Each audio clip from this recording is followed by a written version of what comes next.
Hello, hello, hello. How's everyone doing today? It's Friday! Yeah!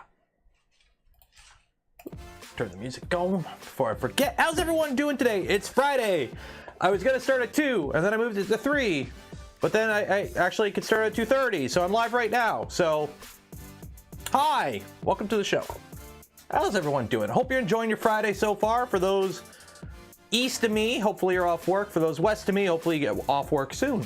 So, yeah, nice easy stream today. I don't know how long it will be because we're building something. We're building a NERF blaster. Although for like the Caliburn and this, which I think is derived from, are you supposed to call it a NERF blaster? I don't know if you're supposed to call it a NERF blaster.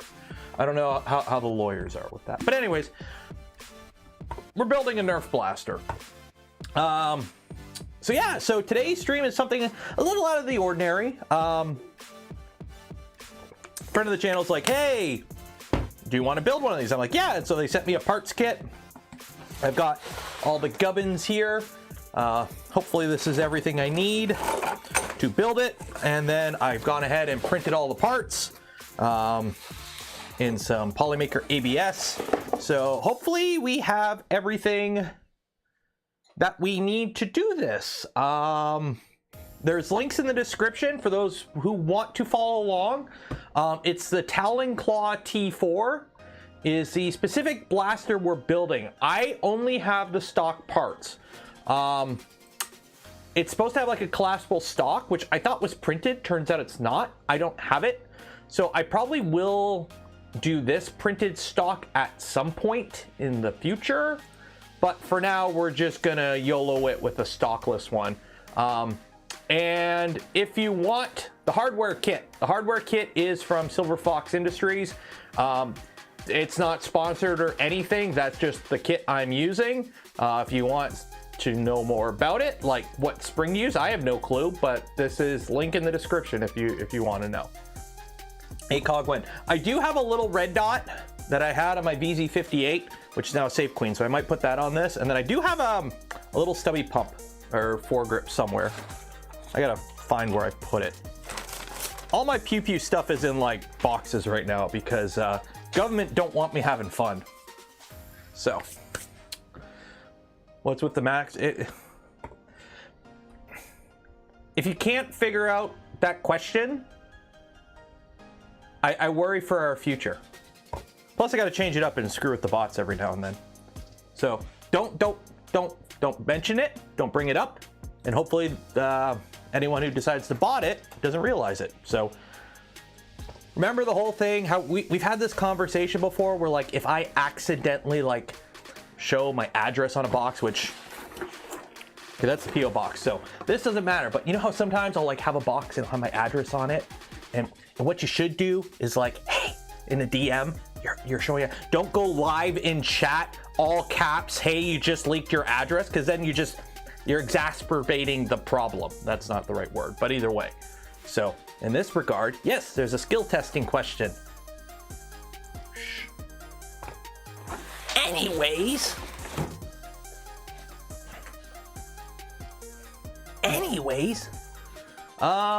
what else? Oh, I got a new car. The Focus is gone. I now have a Subaru. Consider I didn't have AC in the Focus anymore, and I have to drive like 4 hours to Goshen, Indiana at the end of the month, and then in September I have to drive all to Maryland, which is like 9 hours. I'm really glad I have air conditioning again. So now I have a Subaru, which means I have car payments, which means don't forget to like, comment, subscribe. If you want to help support the channel, link in the descriptions. Yay, car payments. I've had no car payment for like 6 years. It's not exactly fun going back, but it is what it is. Polymaker ASA. Yeah, it's a mixture, although the white is actually, I was kind of disappointed. The Replotech ABS that I was using white, I kept having jams. It just kept jamming on me. I don't know why, it just did. So I switched over to Peripherals Natural ASA because it was the only white-ish ABS or ASA I have that I trust. The rest is Polymaker, and it's Poly light ASA. So.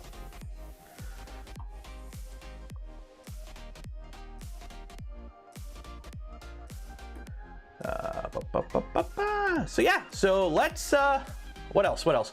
Oh, and I finished up all the electrical in the garage. So I don't know if I show pictures. And by the way, I'm recording, like I'm doing a video log, like a vlog of, as some would say, of the garage work.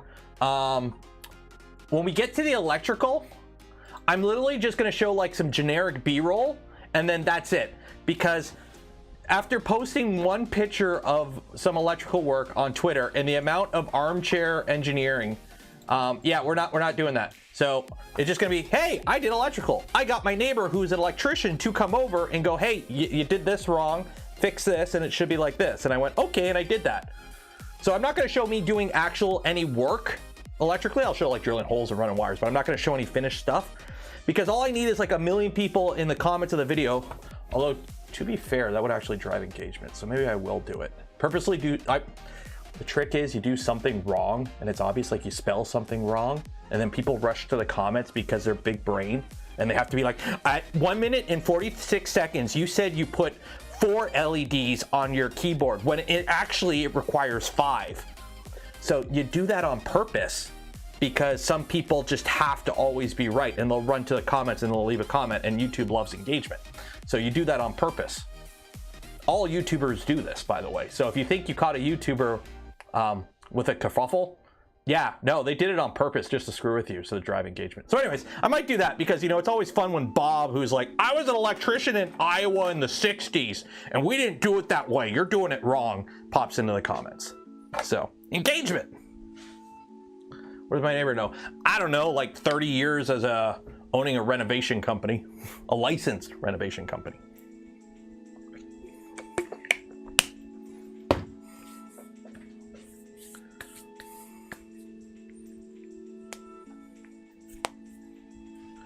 Would I recommend a rat rig V-Core 3 Trident 2 or Mercury 1 for 300?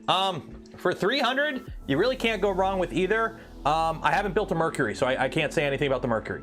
But in terms of like a 300 milled, you really can't go wrong with either the Vorons or the rat rig. Just be aware the rat rig will be bigger than the other two. Okay. Use Wagos. No, Wagos I don't think, actually they might be okay now. Wagos were never part of coding, Ken. When for those wondering, I did civil engineering in college for a couple years, so I actually have done courses on building code and Ontario building code. I have the Ontario building code somewhere. I might have thrown it out by now, but I did do all that. And Wagos were not part of electrical at all. You had to do the twisty.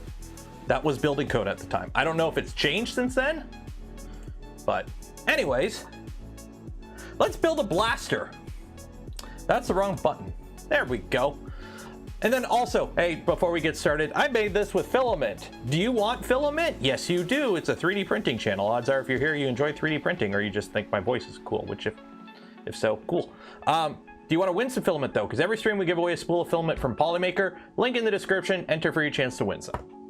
And if you want to help support the channel, the content I create, things I do, there is an affiliate link as well for Polymaker. Goes a long way in supporting the channel. There we go. Okie dokie. So, Talon Claw T4 is a mag-fed, pump-action, homemade NERF blaster designed by, released as a non-commercial license file. Nobody better donate money to me, because then we're making money on it, and then we're violating the license. Although I think that's implying selling the files. But either way, since when do we follow open source licenses? You're welcome and encouraged to modify the files as you want. The majority of the parts can be printed as low as 20% infill. I pretty much printed everything at Voron spec. So yeah, so hardwood kits are available and you can self-source it. Do not store in temperatures above 100F. Joke's on you, I used ABS. We don't gotta worry about that.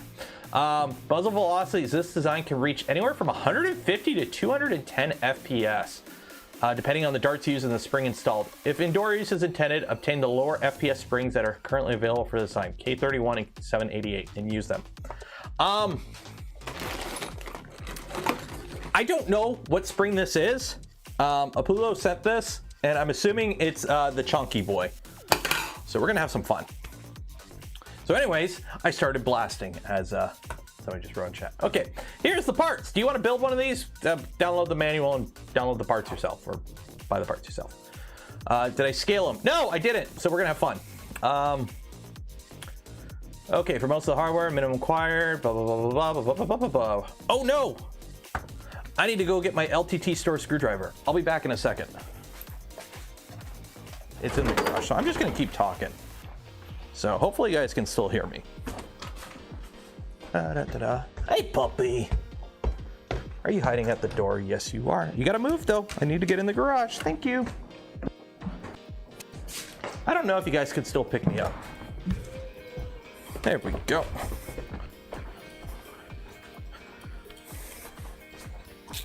There we go. I don't know if you can hear me all the way in the garage, but I'm back. It's a K25. Cool. Is that the beefy boy? No, it is the beefy boy. Okay, cool. Okay.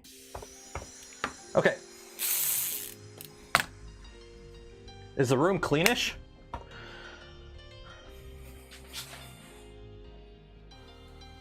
It's called camera angles, my friend. You can hide a lot with them. What mama don't know, don't hurt her. Okay. So above every printed part, the majority of the through hole should print require tolerance. You'll have to burrs. Okay, so there might be burrs through there. So there, okay. Cool, there we go. Use small sliders to check the inside of the regular slots for the prints. There's a sagging, test fit on each. Okay, so we gotta do some test fitting, it looks like. So I'm hoping I printed everything. I printed everything in the files. So I think we should be okay. If we can't finish it today, we'll finish it tomorrow. Because again, there are like 4 or 5 kits that I'm waiting on in terms of printer kits. So we will have tons of content coming up, just not right this second. So that's good. That's good. That's good. Eh. Also, it's a little warm in the basement. That's why I'm not wearing the apron right now.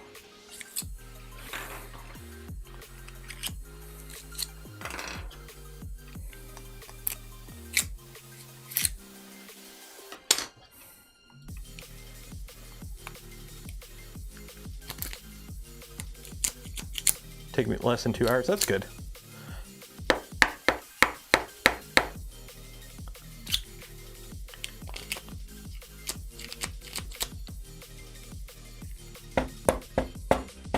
There we go. Because I do want to finish this. I'm doing homemade hamburgers for dinner tonight. And then I got to run to Lowe's or Home Depot, or Home Depot, wherever, to go get some insulation. And then we get to play how many bags of bat insulation I could fit in the back of an Escape. Because, the Crosstrek, it's brand new. I'm not putting stuff in the back of that, and it's actually smaller than the Escape. So, okay. So inspect the indicated area and lower print for sagging filaments and test fit an aluminum part. Okay, we just did that. Hi, Steve. You built one of these. This is crazy powerful, isn't it?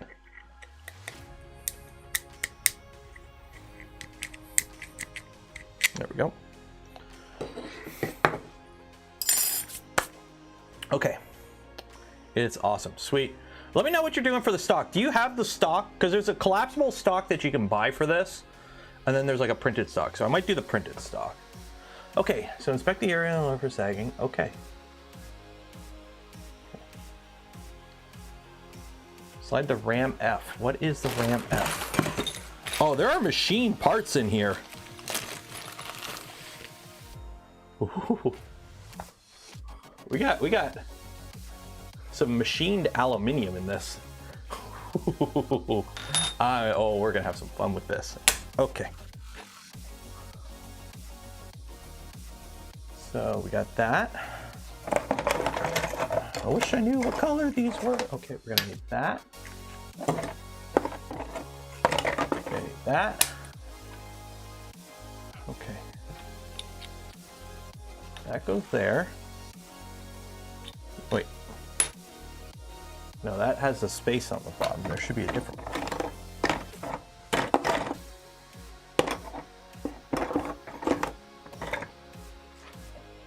wait, no, it goes this way, it goes this way. Okay, so that goes there. Then we got, where is, haha.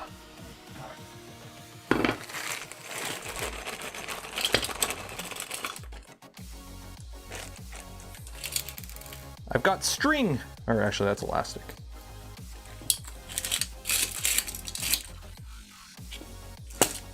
Okay. I'll send you the collapsible stock, but you may find one locally. Yeah, I'll take a look on Amazon. I'm sure I could find a go to Toys R Us or something. Okay, so slide the Ram F print onto the back of the Ramrod core. Stretch the O12 O-ring onto the back of the Ram. Okay, so I'm assuming it's the little one, because there's some little ones here. So hopefully these are all the same.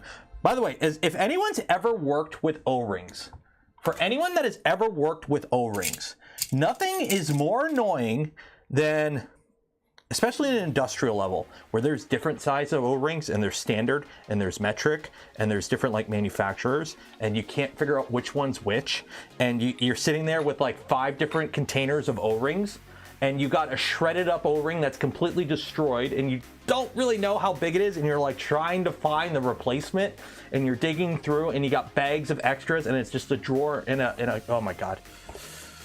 I just had a flashback. Okay. Push the lip of the print. Slide that into the print. Okay.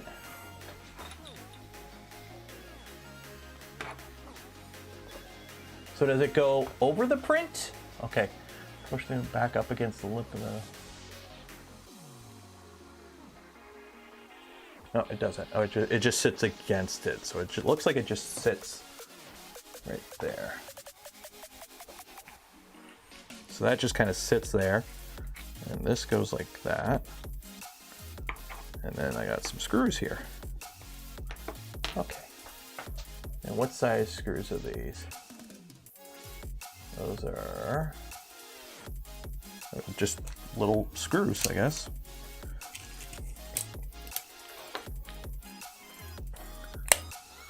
I think about my old job. The whore. The whore.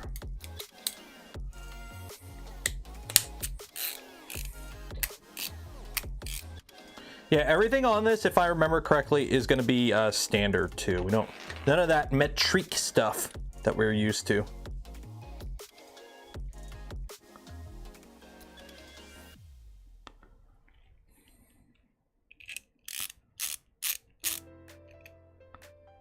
Okay, these are too short.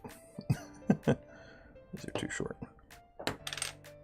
Or actually, no, these are them. It's just they're... Are these all the same length? No, these are all the same length. It's just... Okay.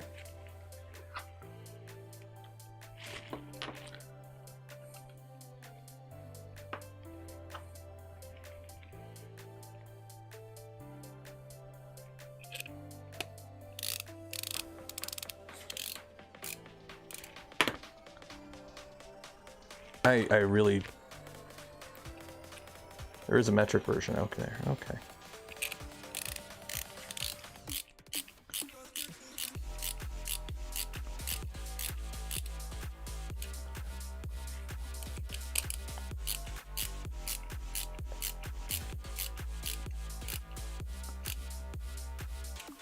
Okay. Do that, push that, slide that. Okay, so we did that. And now we got to drive 2 screws in the F until clamp together. Add a 1, 2, 3 O-ring to Ram B. Okay. I'm assuming there's only 2 types of O-rings. There's 3 types of O-rings. There's 3 types of O-rings. There's big ones, medium, and small. Okay. Then add a second to zigzag the pattern as shown. What?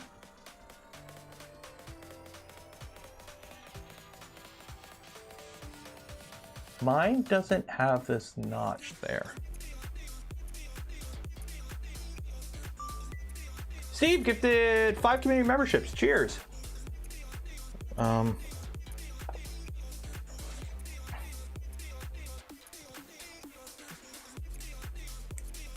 think it just does that. Okay.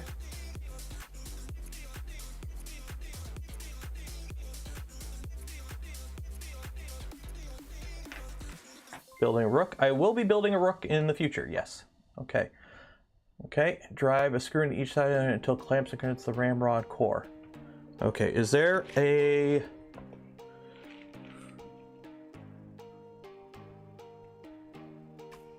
flat or anything? I guess not. I guess this just goes in to that, I guess. Rook 180. The Fabrico kit. I will be building a Fabrico kit.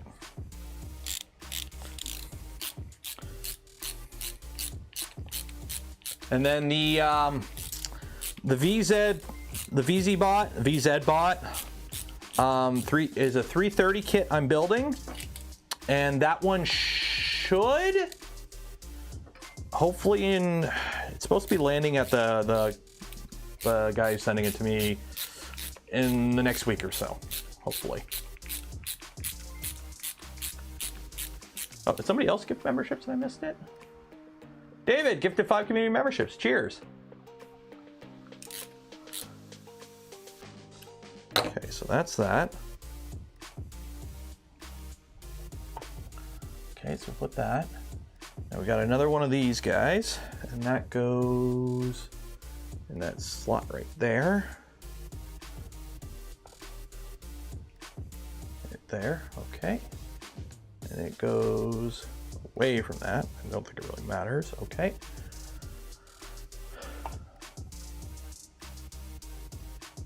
And then bolt, line up bolt arm 4. Okay, so we got 2 of these guys. Okay, these look all the same. So these are all the same, I'm assuming. Yeah, I think they're all the same. Okay. And they go on with flatheads as well.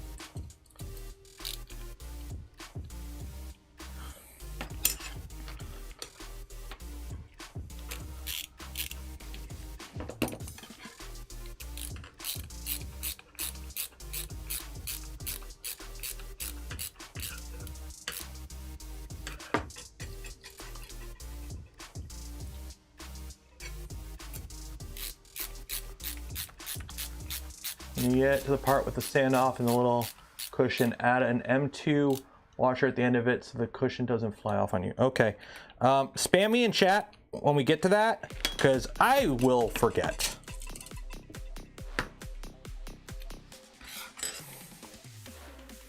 I'm not saying I'm forgetful, I'm just kind of forgetful.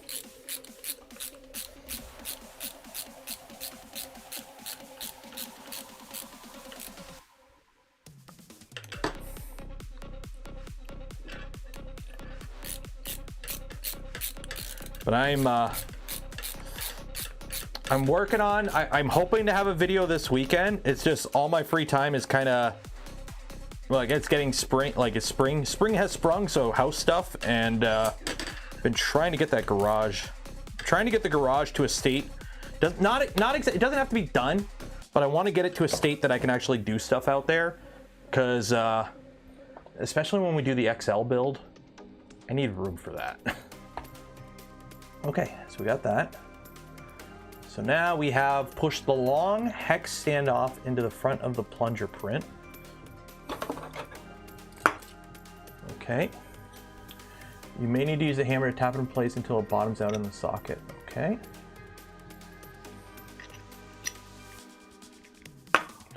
Is there only one of these hexes? Because this... Okay. To add an additional air brake feature, to put a drop of super glue into the... Wait. Oh, into the hex. Okay.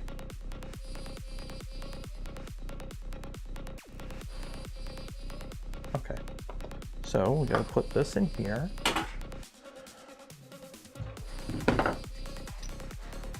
So both ends are tapped.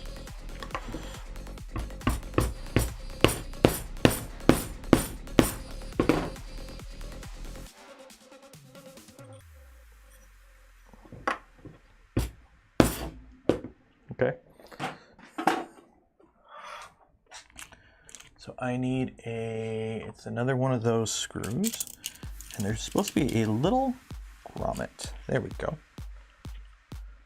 And a drop of super glue. Oh,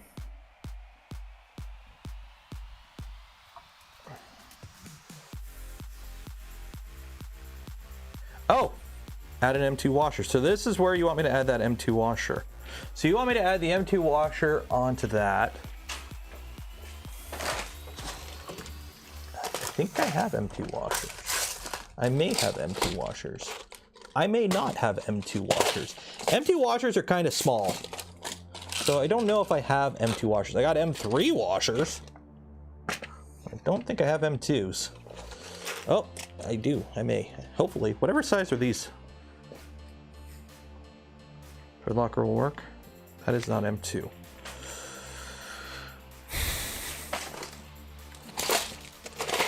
Remember when I had that bin of screws that I dropped? I'm pretty sure that was the washers.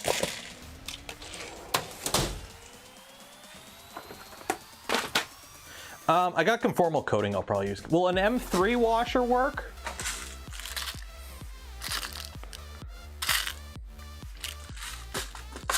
Will an M3 washer work, or is that too big?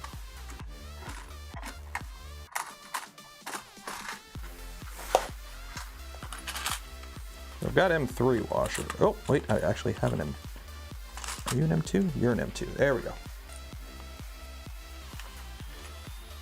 Yeah, you basically just need something for thread lock. Okay. So,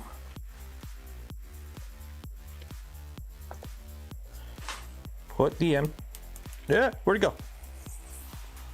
M2 washer onto the screw. Put this guy onto that. And then I've got this stuff, which is conformal coating, which this will work.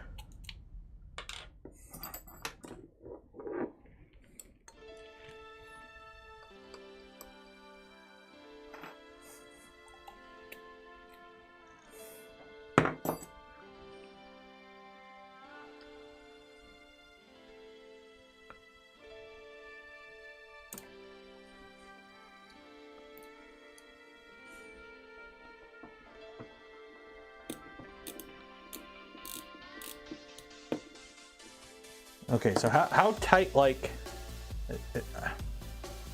I don't know, is that M2 washer supposed to, like, it's, because that doesn't look right.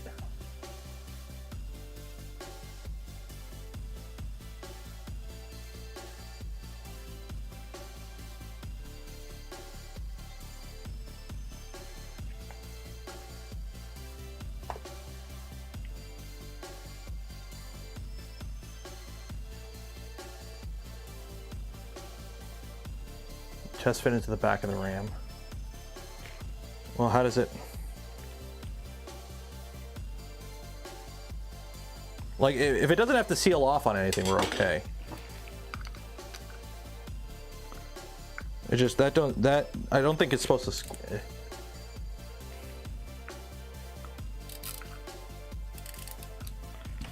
Okay, well, see how that goes. Does it fit into this like this, or does it? Well, I guess we'll figure that out. Oh wait. Oh, and there's another one in the back.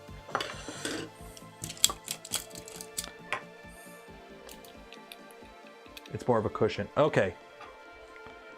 That ain't gonna fit in there. Shoot.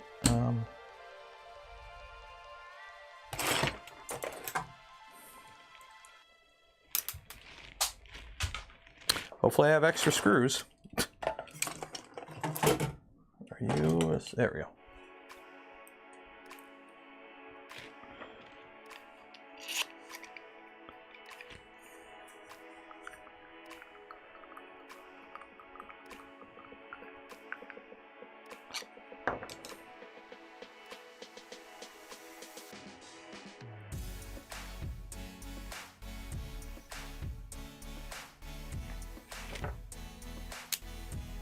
You have extra screws. Okay, so we're okay.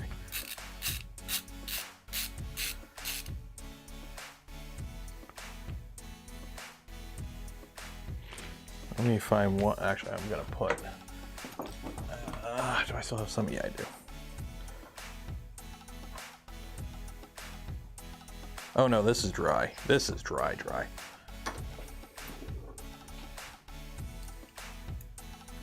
You been to China? I have not. Why would I go to China?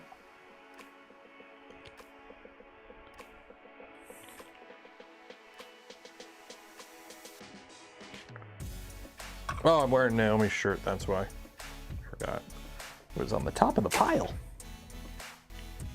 I need super glue. I don't know where my super glue is. The conformal's not doing what I want it to do. Where is my super glue? How do you lose a thing of super glue? Whatever. Hopefully the conformal works.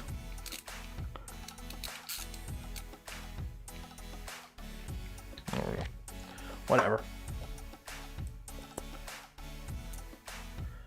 Okay. Wrong button. Don't have that camera set up. Okay, so that's use that. Okay, add a 1, 2, 3 ring around the plunger.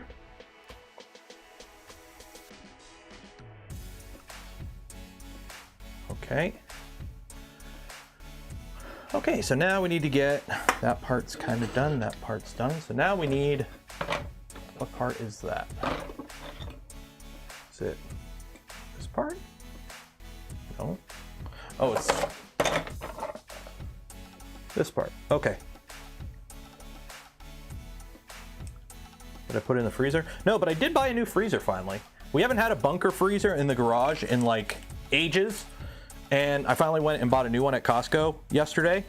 So now I have a bunker freezer, which is really nice. If you don't have a bunker freezer, go get a bunker freezer. So it is nice to finally have one of those again. Because not having one sucks, because then you got to fit everything in your fridge inside, and yeah, that's kind of annoying. Okay, so we've got 3 little hex things that go in there, and then they're held in with screws. So just use thread locker. Well, I don't have thread locker because my normal thread locker is nail polish, and it's actually gone. It's dried out. I finally killed it after I don't know how many years it's been.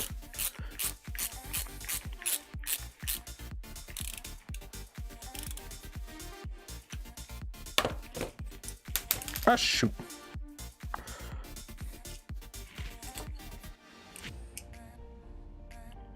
I think you're supposed to rotate.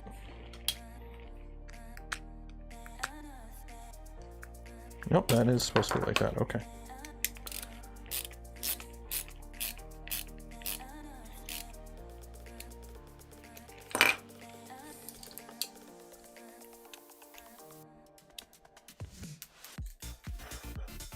Take ice cream out 20 minutes before consumption. Well, ice cream stays in the house because you eat the ice cream. What is a bunker freezer? Google! But basically it's a freezer. It's a chest freezer. Bunker freezer. I call it a bunker freezer. It's a regional dialect, upstate Utica, you may know. Some people call them a chest freezer, a garage freezer.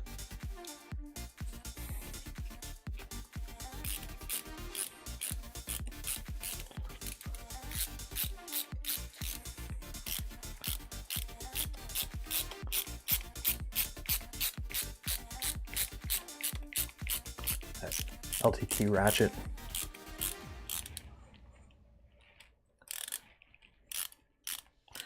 Why aren't you going in anymore? Oh, did it bottom out? Is this one longer than the rest?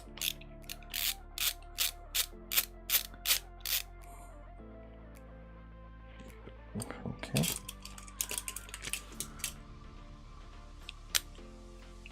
Garage beer. I already have a beer fridge. So the problem we had is like 5 years ago, 6 years ago, it's been a while. We bought a new freezer for the house, okay? Or a new fridge for the kitchen. We took the old fridge and put it in the garage, which is good for like a beer fridge and put in pop in and whatever. But the problem is most fridges like your standard fridge that has like a freezer on it. When you put it outside in the winter, which my garage is not heated insulated or hasn't been, the freezers don't work in the winter. They don't turn on right. So what was happening was every winter we couldn't use it as a freezer. So, okay, so those screws go in. Screw the print collet into the muzzle brake. Okay.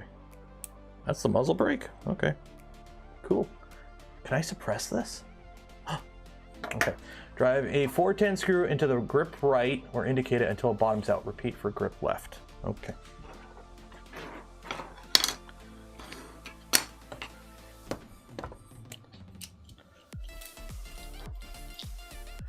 A car, a freezer, XL soon, raid sponsorship.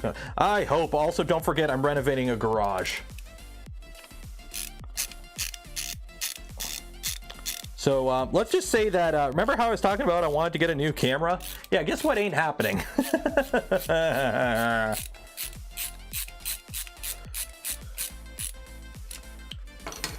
Guess what ain't happening? No, this shirt, I bought it off the Amy Woo's store ages ago. I just like the design.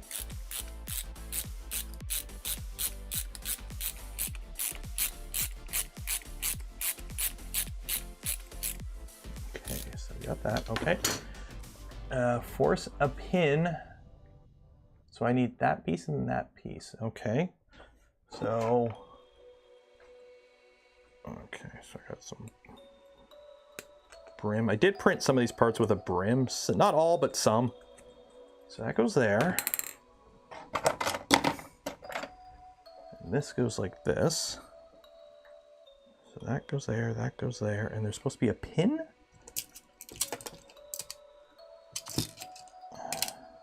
That just goes through that? Oh, okay.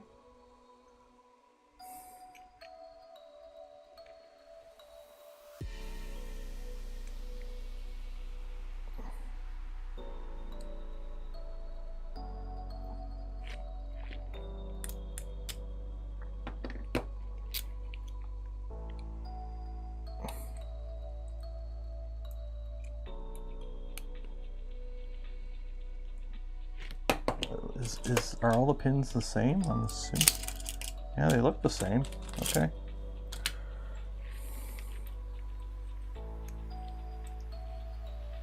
Well, hopefully that's captive enough.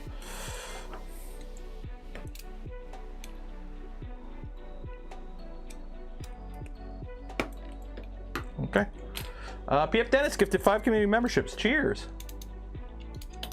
Emotional damage. No, actually today I'm drinking Brand Risk.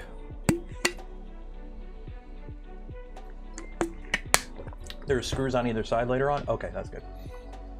Okay, so also there's like one part of the manual that's missing, apparently. Let me pull it up here.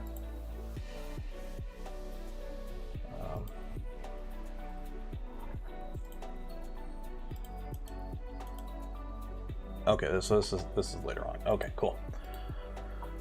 Okay, so we want this there.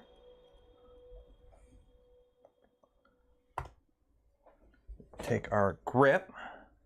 That goes like that. This goes like that.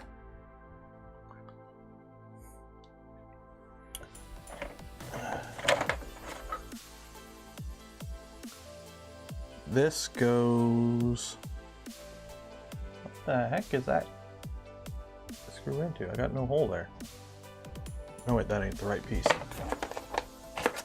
No, that's, oh, here it is, here it is. It goes like that, I guess. Am I missing a step here?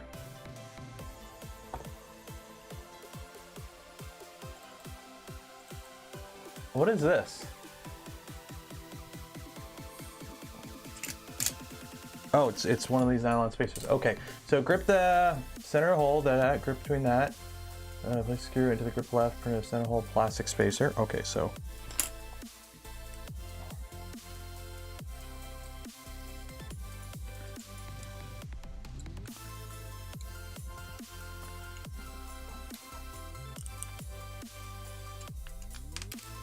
Okay, I gotta clean that up. That's a little bird.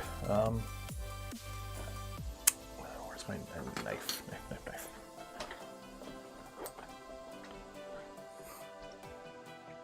I'm forgetting 2 screws.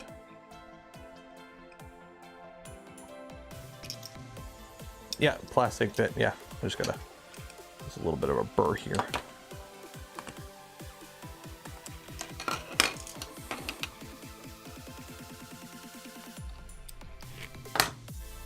Okay, so place the plastic. Okay, so let's go through this as we go through this. Okay, so place the plastic spacer on. Okay, drop that sear piece in. Okay, sandwich the sear, grip, and B prints in between.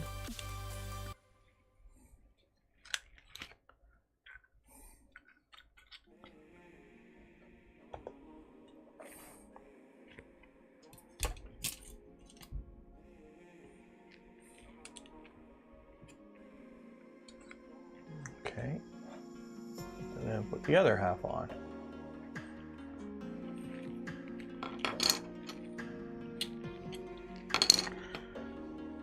Sandwiching stuff is fun.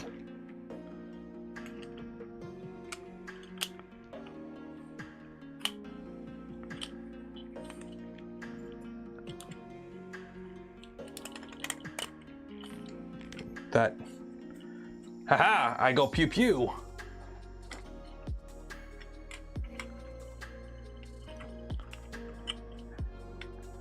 Pew pew pew pew pew pew pew pew pew pew. I'm American. Pew. Okay, that's all that, and then we put a screw in there and a screw in there. Okay.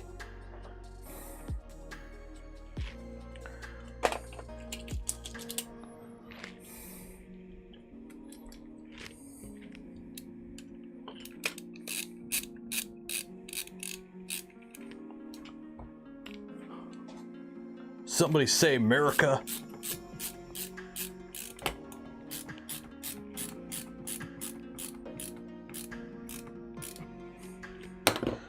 Trying to avoid stripping these screws, like screwing into plastic. Where's the heat set version of this? Where's the version of this that uses heat sets? Please, Kay, thanks.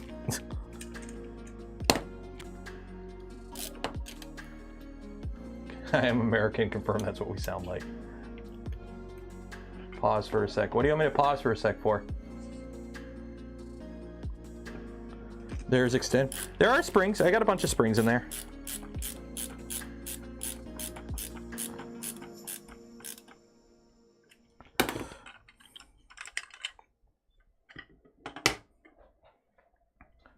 Yeah, there's. I got little springies here.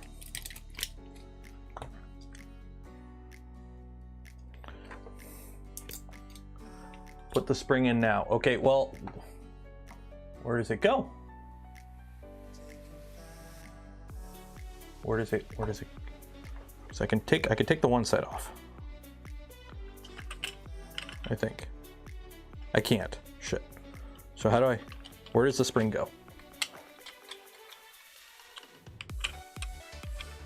And what does it connect to?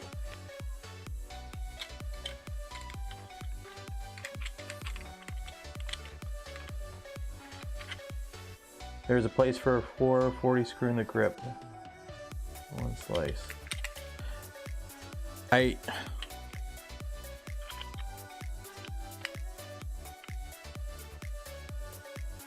Okay, but like, I'm trying to figure out, follow your manual here. And what do you mean about the spring? Is the spring an extra thing? Is that like, does this replace the elastic? Is that what we're talking about here?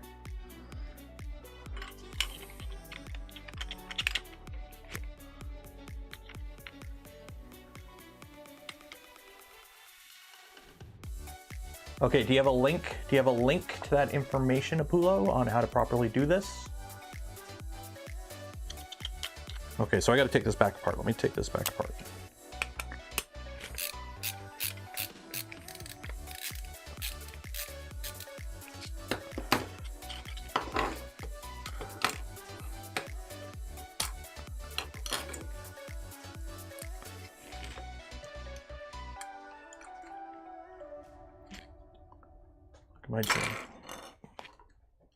Okay. Oh, okay. So as for the mag release, there is hooks in the mag well for one end of the spring. Okay, so okay. Well, one of these springs is crunched, so I only got one spring here. So this hooks on here, I'm assuming. Is this? And then this will hang down, and then this will hook onto something in the mag well? Or what does this hook onto?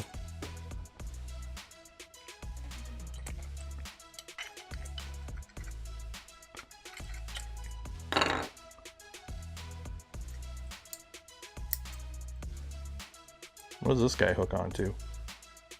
It's in the grip. Okay.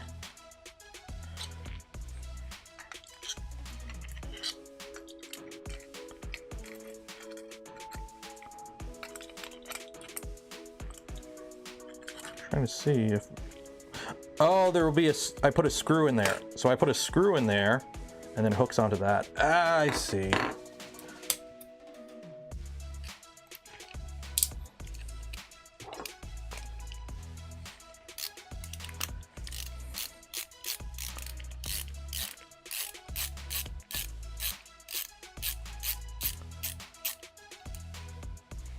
Okay, so I gotta put this in first.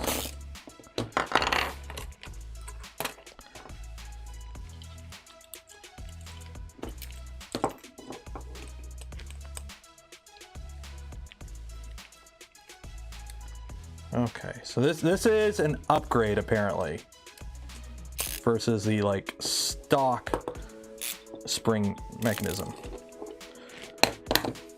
And this is one of those things where you wish you had more than two hands. Scientists, get on that.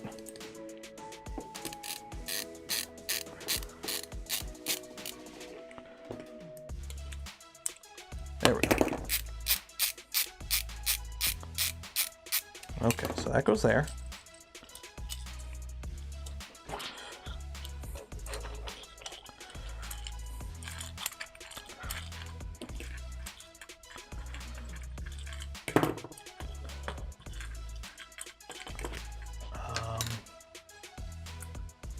Here, so this got to go on top. Yeah, that's going to so you go there.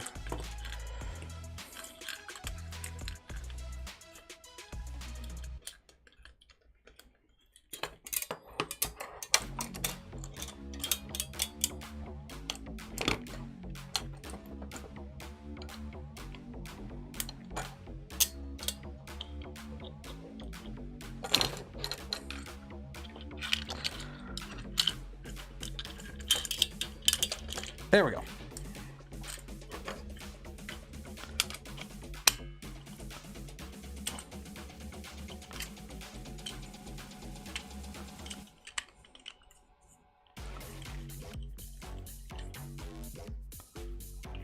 There we go.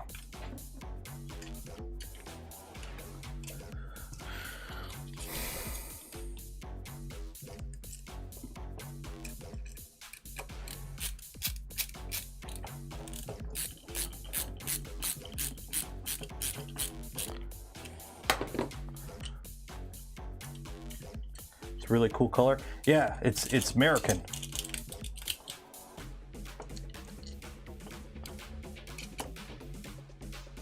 I will say this LTT screwdriver, the springs are actually, or the magnet's actually kind of really strong on it.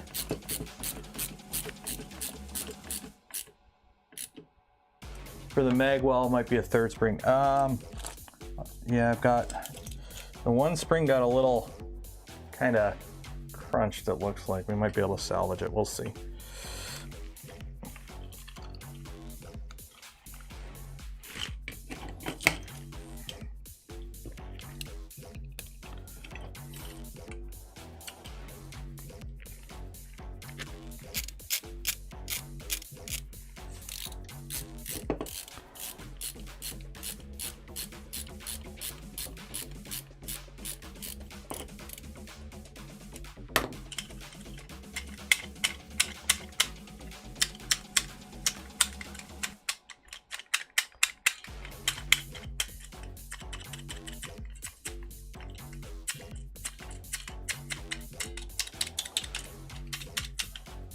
There we go. Is PLA? No, it's abs and ASA. Okay, so that's that, that's that, that's that. We screwed that together, put that in there. Oh, I didn't. I gotta put my trigger in. Gotta be safe. Gotta be safe. Need your trigger guard. Unless it's cold out and you're wearing your mitts, then you take out the trigger guard.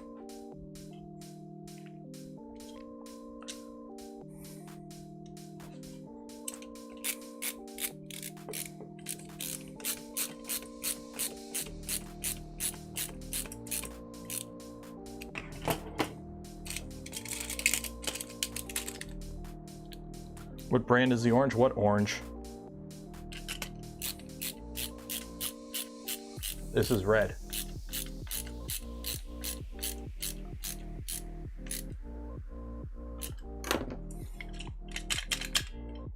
Pew, pew, pew.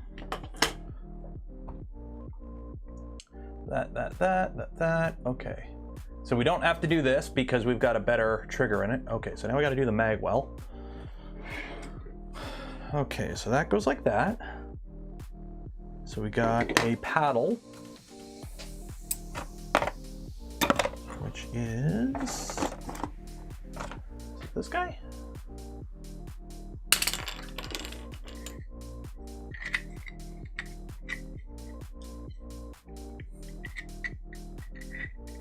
Let's go the other way.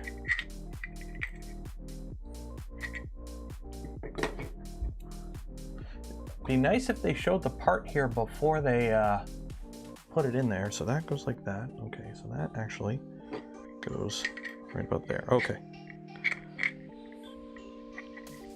So there's a spring here. So this is crunched. So I got to see if I can fix this spring, which kind of sucks. So this spring is kind of, unfortunately, got a little squishy. Am I missing a nylon? Did I lose one of the nylon spacers already? I'll figure it out later.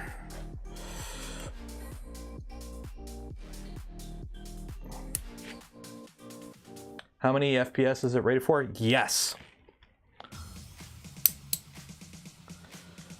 Shoot. You know what? You know what?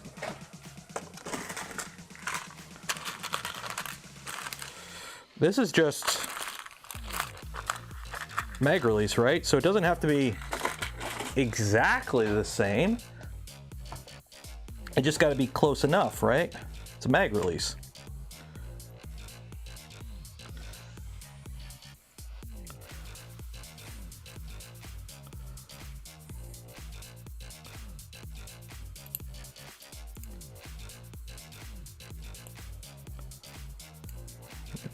Wrapped around that.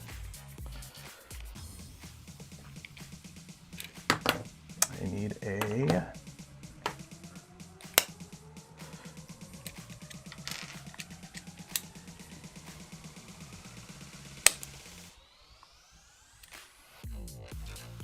see if I can stretch it. I can't.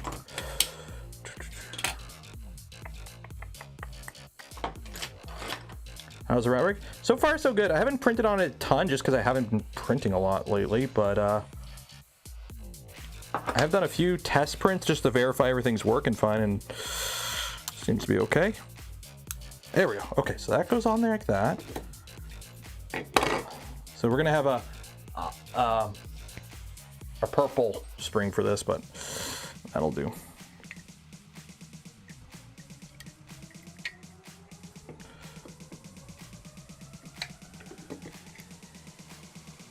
There we go. Okay, so now the fun part is I gotta line up this stupid hole.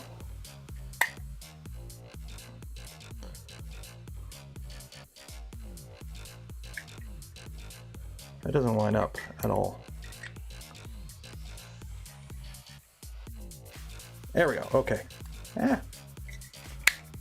No, too far. Ah. Okay, 1 second here.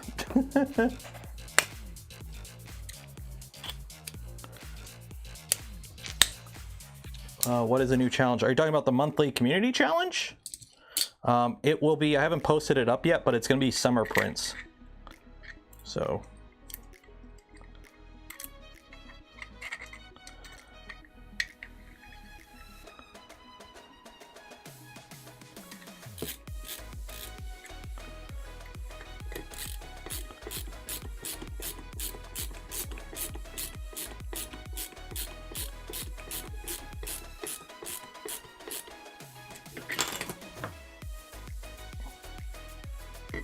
Oh, it's, oh, there's a pin that goes in the middle. That's what it is. Okay, so there's a pin that goes in the middle. And then you put that in. Okay, that makes sense.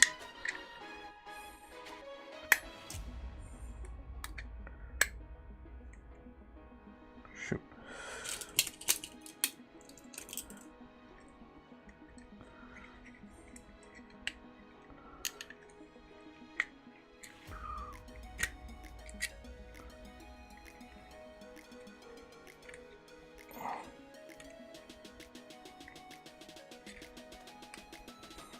Ah, this is really annoying. Here, 1 second.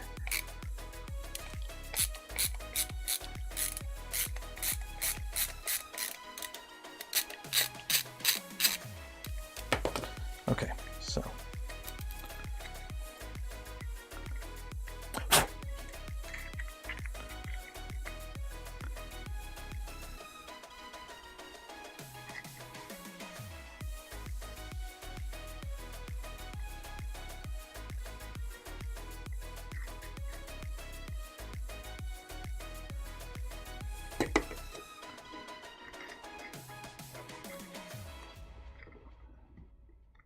Problem is I can't, oh my God. Because I'm trying to look through so I can line up the hole and then drive a pin in.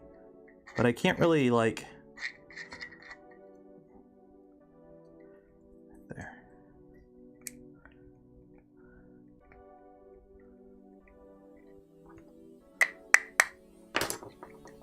There we go.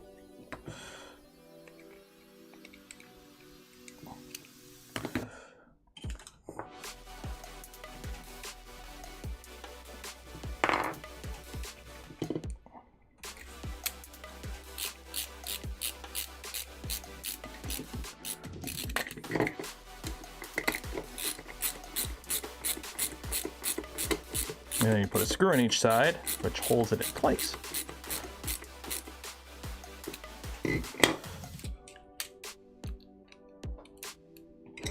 Smart.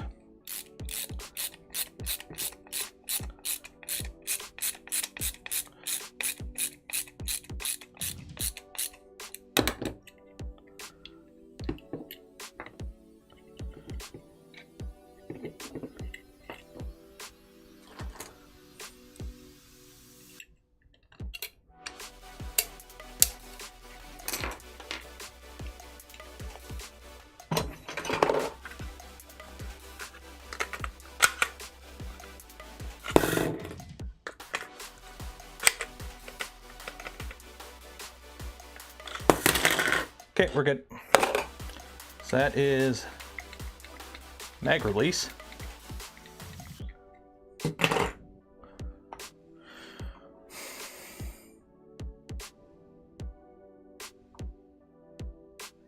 Okay, so now we got to put that on. I wish some of this would be a little bit better called out.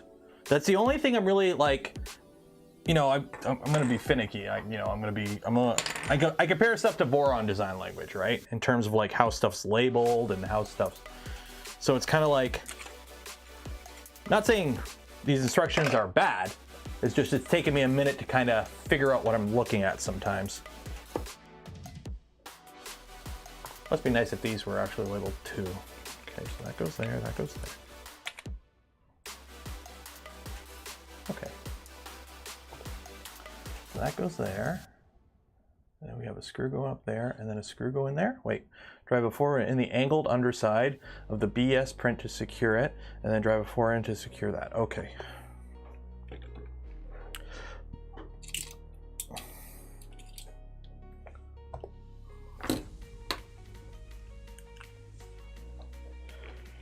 you go in here.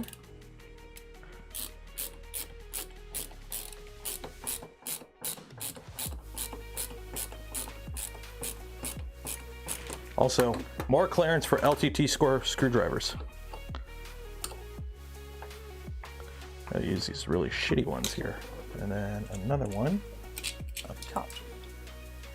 You're going at a pretty good clip. You should be down under now. Sweet. I am looking forward. I've got hamburger. I've got bacon. I'm gonna make some. I got some cheese. I got fresh store-bought, like made in the store hamburger buns. Crispy French fries.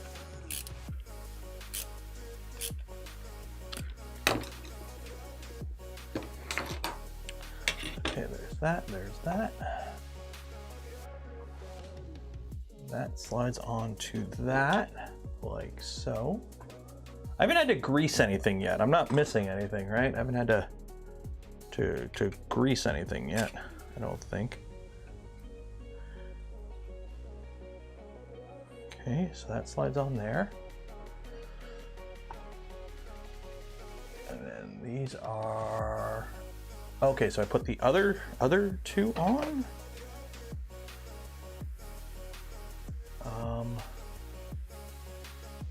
Okay, so that looks like it angles towards the back.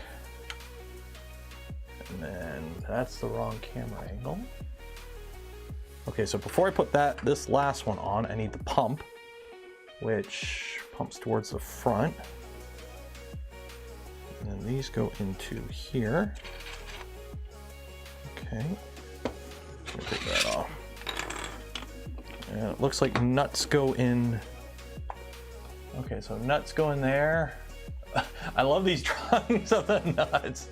Like the smash button if you think these are artistically immaculate. Okay.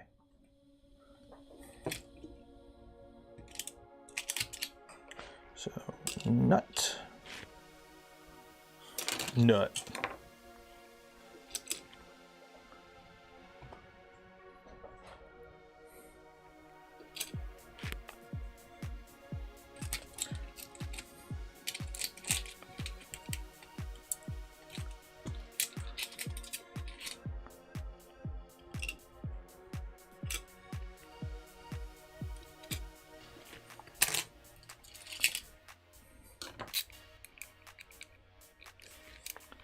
Use the bigger bit.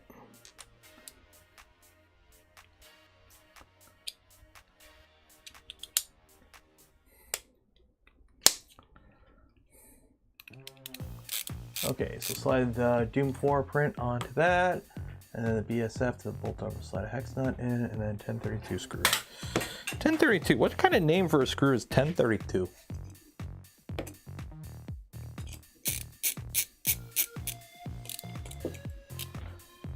These have little lock washers on them, that's nice.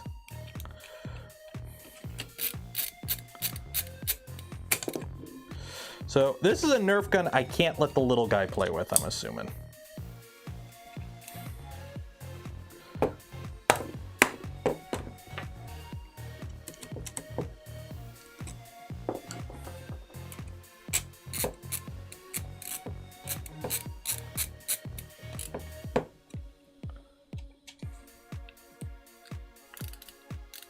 They sell a carbon rod assembly for 80.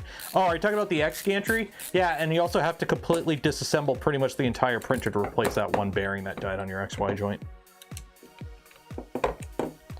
It's basically, if you buy a Bamboo machine, nothing against them, like it's personal. Buy a Bamboo machine, it's like buying a DJI quadcopter now. That's my opinion. I fly DJI. I use the DJI system in my quads. They make good shit, but they have their way of doing it. Same with Bamboo.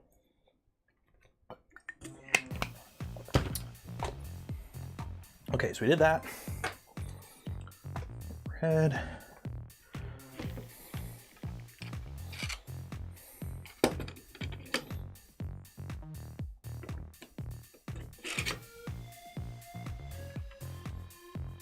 Okay.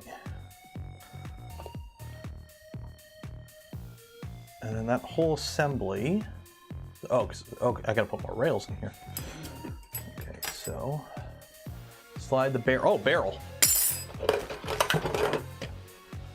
slide the barrel through the Doom print and then into the socket for the Meg upper print. Okay. Is there a front or an end? I guess is. Oh, no, there is. There's a chamfer. Okay, chamfer goes inward. I'm assuming chamfer goes inward because that's the feed tube, I'm assuming. And you want to feed it correctly, right?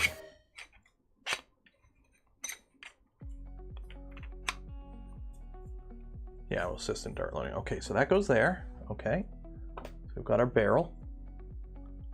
And then slide lower bolt arm pair through the Doom print.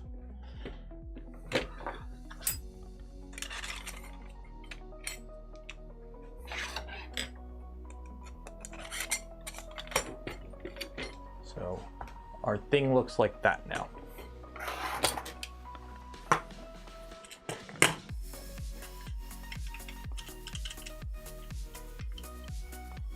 Pew, pew, pew.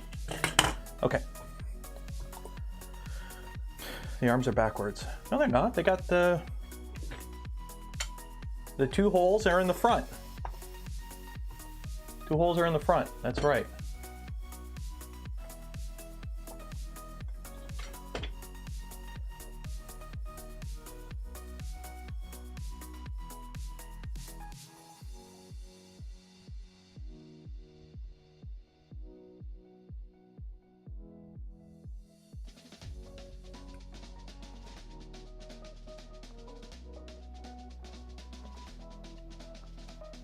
Oh, okay. It's in the muzzle print. And now those two, oh wait. Yeah, see that's right, because then you got two holes into the front. Yeah, so I had it right. See, folks on the internet don't know what the heck you're talking about. Okay, so slide that in like so. Line up everything. Okay, so the 1032 from the underside. That, okay, so put a hex nut into the slot inside the muzzle. What? Put a, wait, what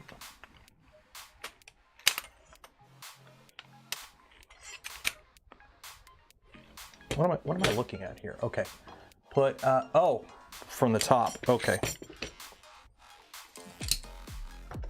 Okay, so put a hex nut in there. And does this do anything? Is this part just color? Is this just an accent part?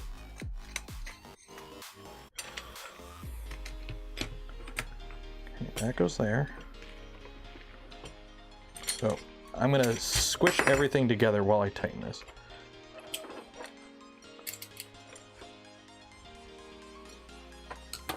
It's an accent, okay.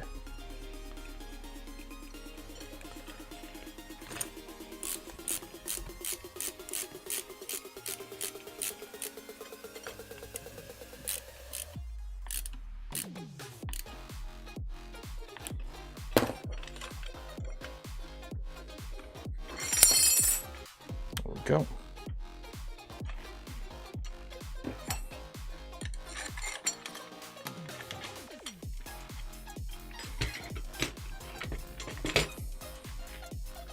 Okay, so we did that. So we got that one bolt from the bottom. Now we got to put N32 into the pair in the front. Okay. Okay. Oh, don't tighten this one yet, I guess. So put these, tighten the side ones first, and then tighten that bottom one. Okay. What is this hole for? It just put the one screw. Is there supposed to be a heat set there? Because that ain't gonna screw into anything. There's, I think it's only for the front one. Yeah, you only put the front one in, it looks like. Because that's got a nut.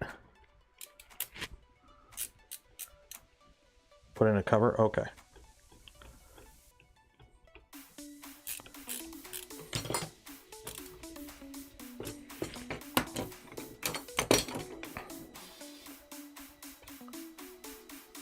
two covers. Okay.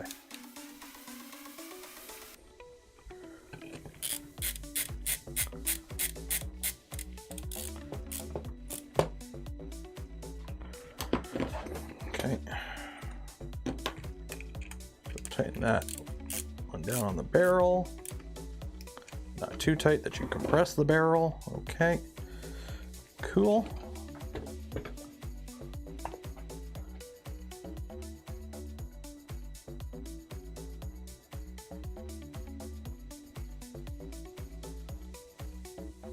Not very, but they're 1032 threaded. Oh, okay. Oh, I see what you mean. Okay. Ooh, so there's the pump action. Okay.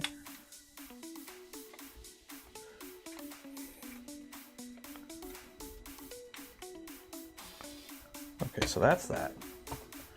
Okay, so now I gotta put the trigger mech on, or the magwell on. Okay, so that goes in like that, and there's big chunky boys. Okay.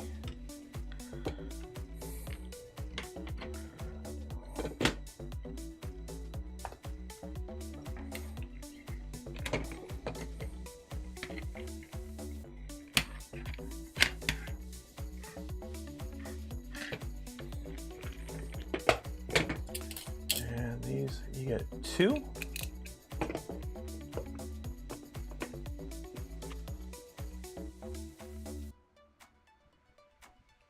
Oh, and there's some from the other side too. Okay. Same here. So let's. That doesn't screw into anything. Oh, I see. I see how this goes. Okay. There we go. So that screws into that. Ah ha ha. I get it now.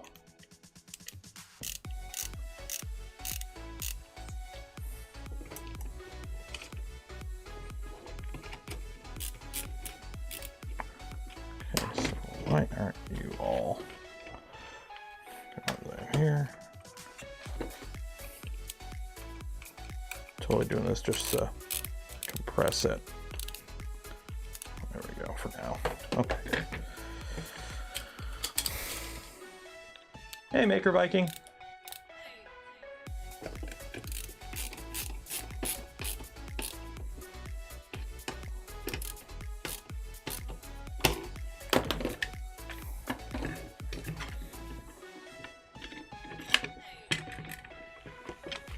I don't like this play that we got here.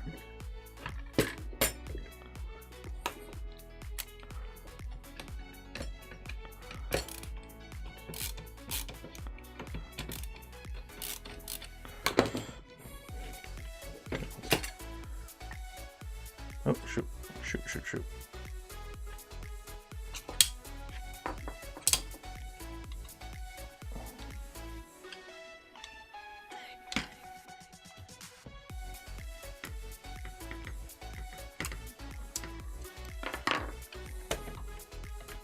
Okay. How do I do this? Trying to make sure there's no play in this.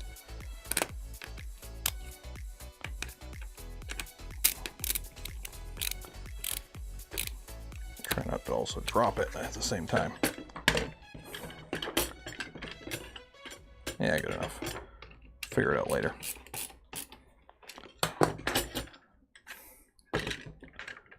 Yeah, this rattle, don't like it.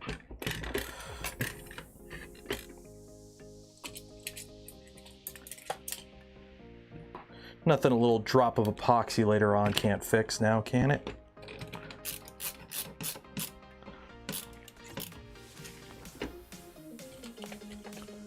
A tiny bit of play on the top rail because of ABS. Yeah. But how will I ensure that I hold 0 and get 1 MOA accuracy out of this thing?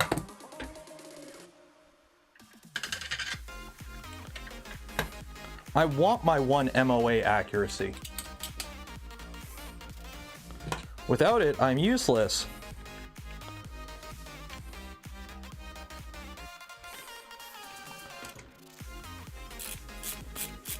That doesn't screw into anything.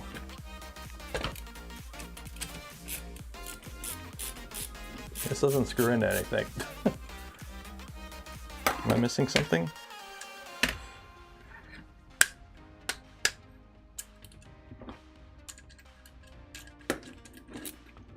Did I forget to put a nut in here at some point?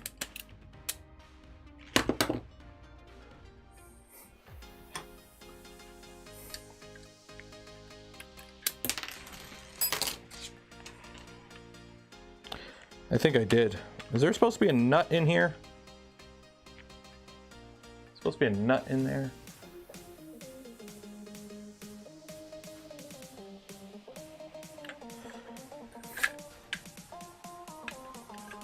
No, there's not.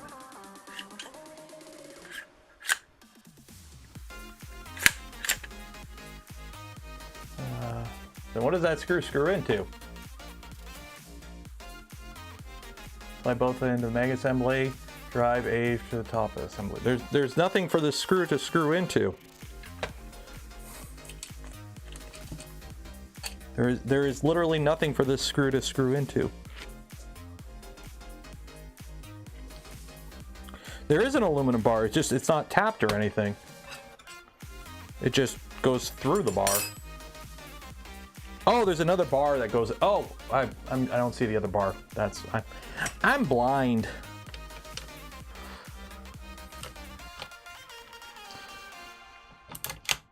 There we go. I forgot how to count. Can you count for me?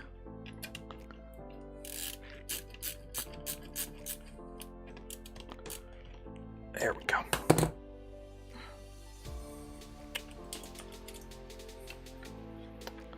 There we go. Okay. So now apply some silicone oil to the inside of the plunger tube near both ends. Okay. So saying super, wait, you're saying super grease is what you recommend? I should have some somewhere. Super lube. I've got some oil. Super lube, like the grease. Where did I put it? I know I have some somewhere. I just don't know where I put it. It should be around, or actually it might be down here. I might have moved it down here.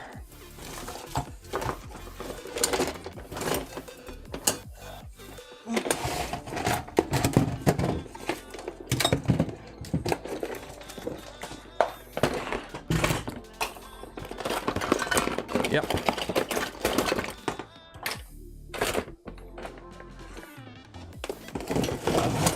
Okay.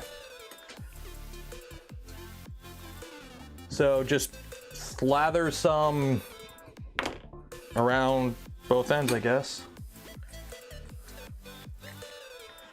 Let me put a glove on.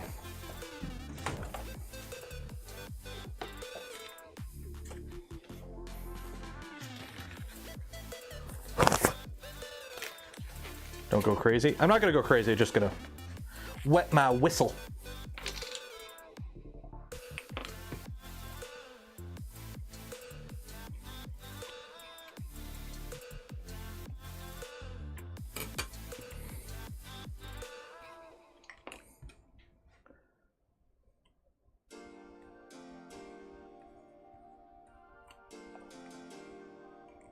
There we go. Just enough to wet it. There we go.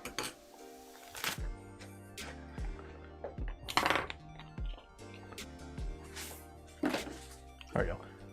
Just enough to wet it. Okay. Slide the back of it into the, okay. So just,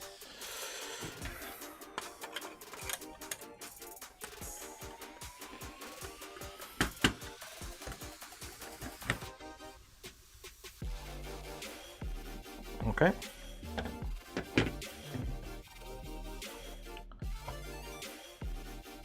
Let me put the trigger assembly in.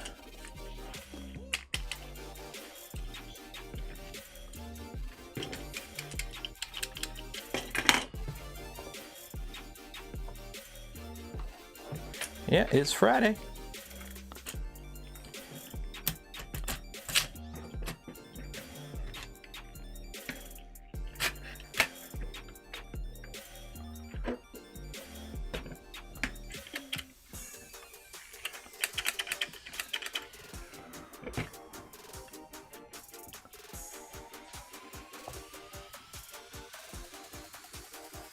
slide the grip assembly in the lower bolt arm pairs. Okay, so this I guess just...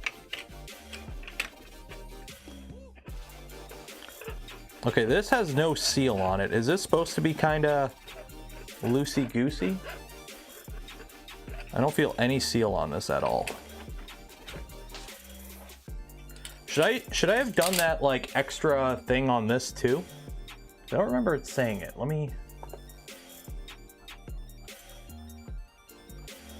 Yeah, just the one ring.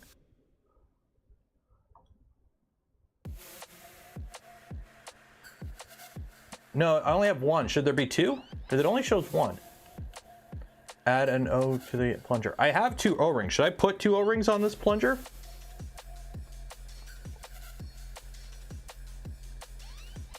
Add another O-ring. Okay.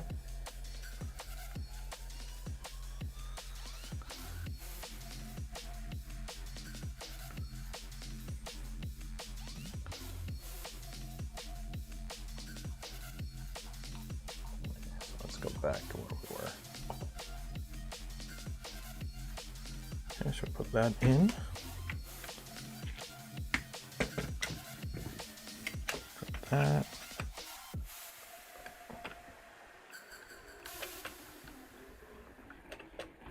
Now it's tight. There we go. Oh, now. There we go. Okay. So that goes in there. I'm pushing it all the way to the front.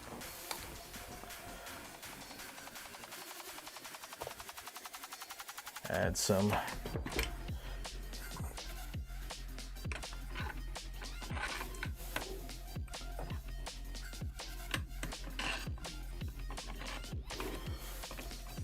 that. Is PLA? No, it's ABS. No, this is Patrick. Okay, and then we put a nut there. I'm loving the artwork. Slide rail, okay. Add a hex nut into the Kiri. Why is it called Kiri? And then slide that on. Why is it called Kiri? Which way does it go?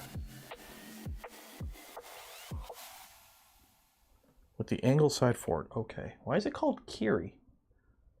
Where do I have the kit from? There's a link in the description that has all the information you would need. The only information it doesn't include is how to read. I lost my nut. Morning, it's afternoon. Almost dinner time.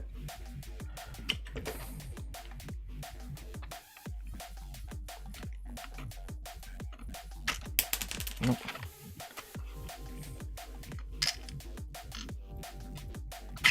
There we go.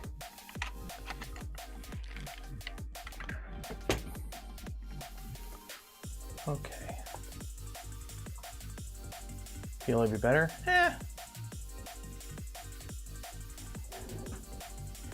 Potato, potato. PLA's stiffer, but it's not like these parts are like crazy, like requiring a crazy amount of stiffness for them to work.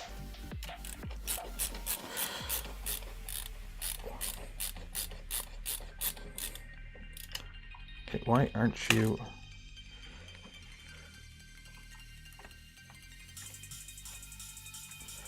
Oh, would help if I line that up.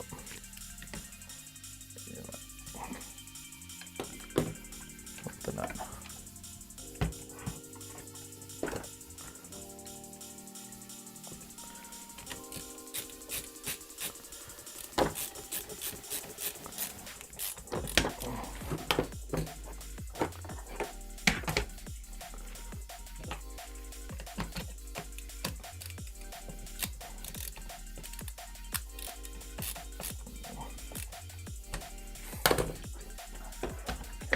We got two from the sides.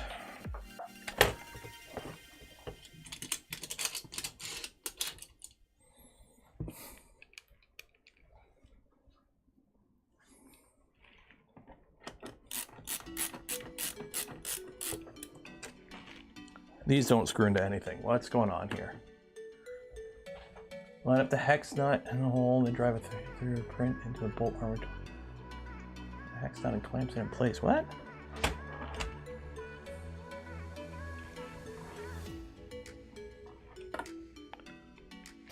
Oh, I gotta put these guys. Oh, I think this was part of that. Yeah. Or is that the other end? That's the other end. Yeah, whatever.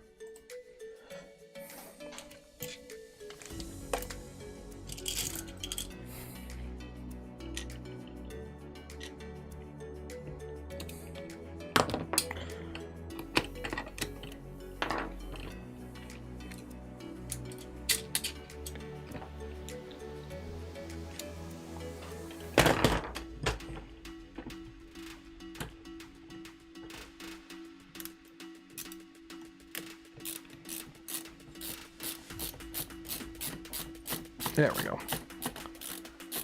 So this holds those nuts that we just put in, keeps them from flying out.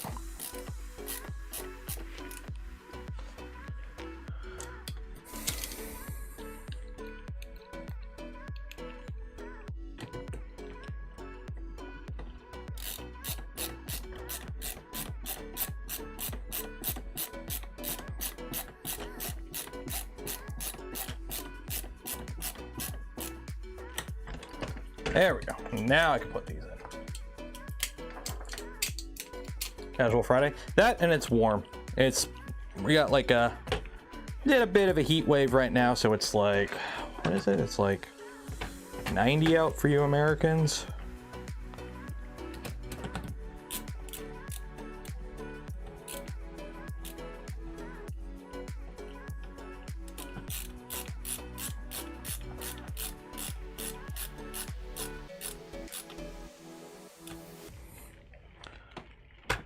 That does nothing. What am I doing here? What am I doing here? What am I doing?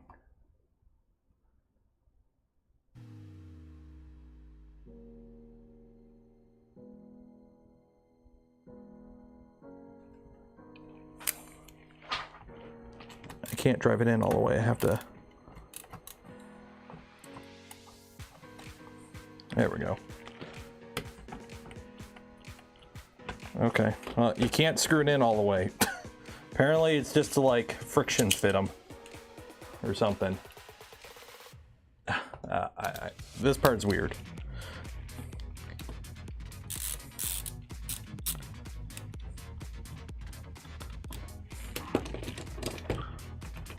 Like, I don't like this. I don't like how much play there is here. Because you're not screwing in into, like, you're not attaching this to this. This just kind of holds. I don't know what's going on here. Because this screw doesn't screw into this, it screws into a hex nut here. So I don't know, like, there's nothing holding it on except for this. It'll get smushed. Okay, yeah, I guess you got a point there. Okay, so now we put the spring in. And we put the butt on, and then we got these big honking bolts, I guess, that go through everything. So guess that don't matter which way that goes.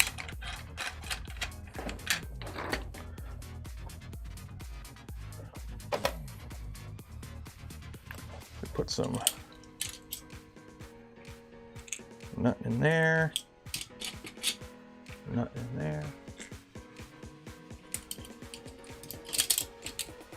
and nut in there.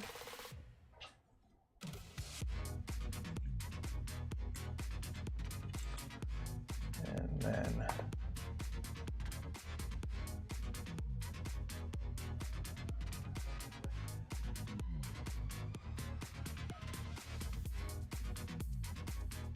takedown pins. I don't have takedown. Oh, I do have takedown pins. Oh, heck yeah, we're doing takedown pins. Just like my AR. Takedown pins. Cool. Okay. So this just kind of This slides into there.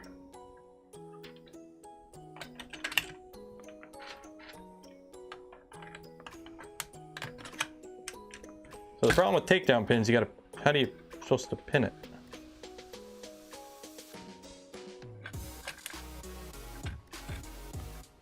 Okay, I'm not doing takedown pins because I'm not a fan of this style takedown pin. We'll do bolts. We'll do bolts. There's no way to actually lock it.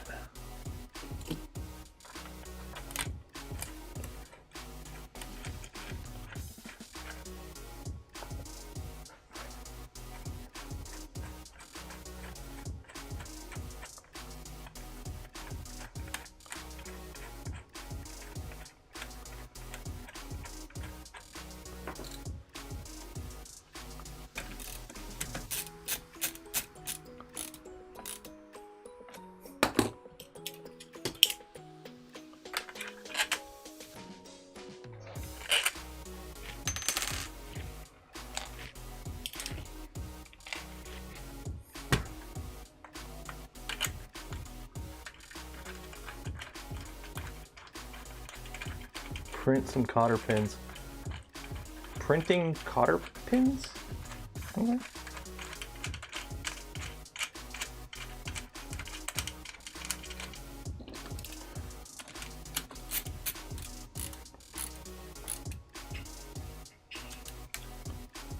There we go.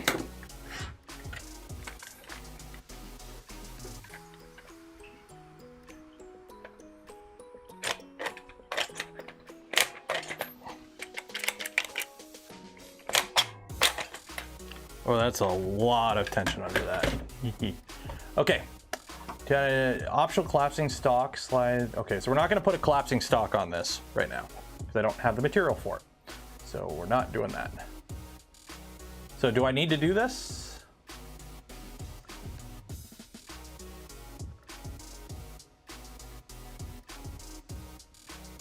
No, because oh, that's for the clicks on the thing. So we're not doing that. So we're done.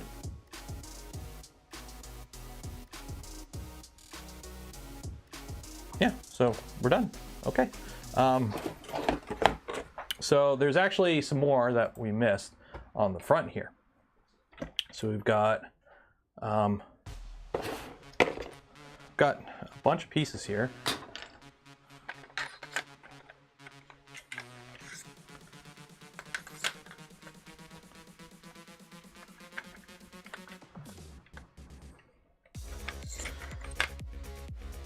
Don't do this. And that slides on like that. Okay, so I need more. I'm running low on these guys. Oh my, do I have enough of these 1024s? I may not have enough of these 1024s.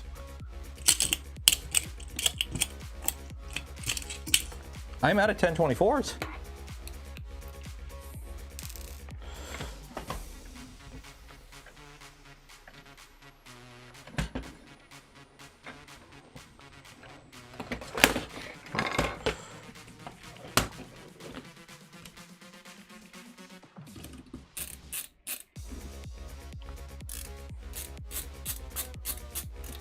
Somebody, what's the closest metric equivalent to 1024?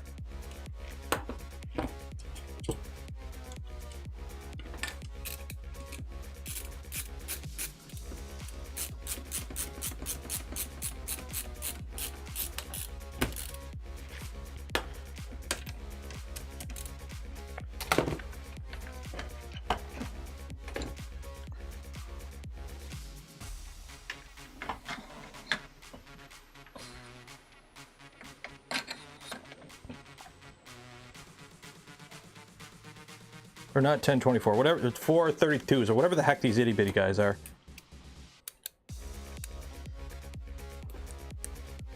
M3, yeah, that's what I figure.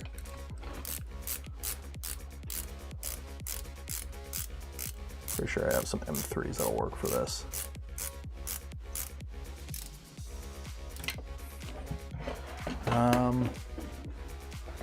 M3 8. M310. Yeah, we can make this work with M3s.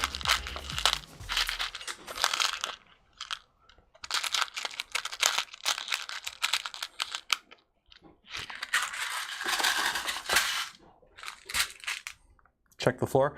I only dropped one. I only dropped one. So if I check the floor, I won't have enough, actually.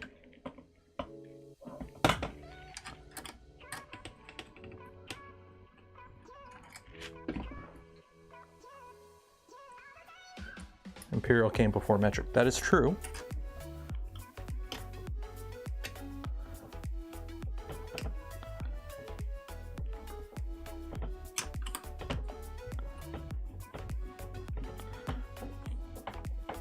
But something your mom.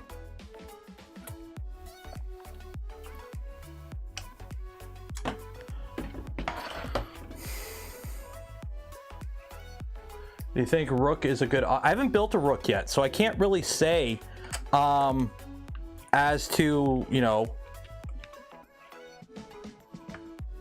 its performance, especially long term, and a bunch of other stuff. Like it's... I haven't built one yet.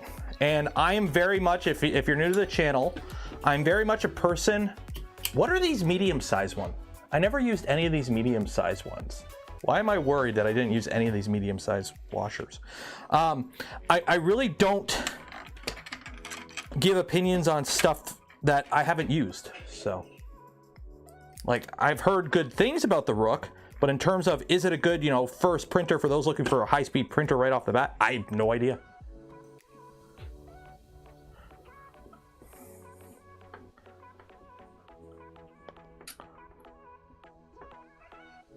The giveaway. You don't have to be here for the giveaway. Will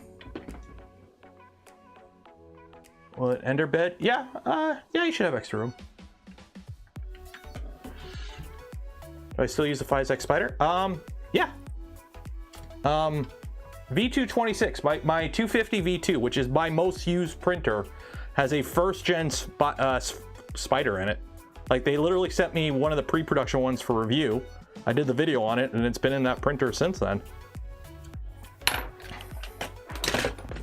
So, yeah, I use it.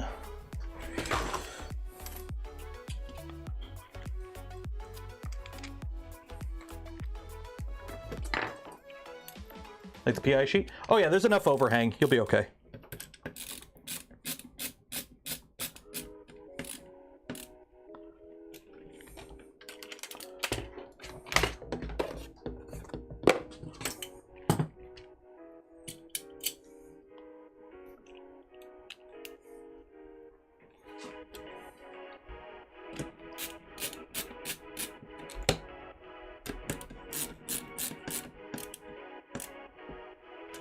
Okay.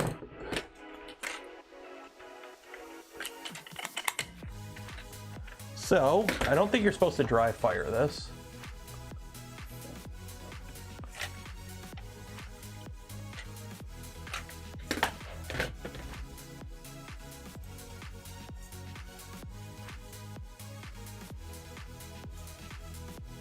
Okay, so let's load this up, see how she does.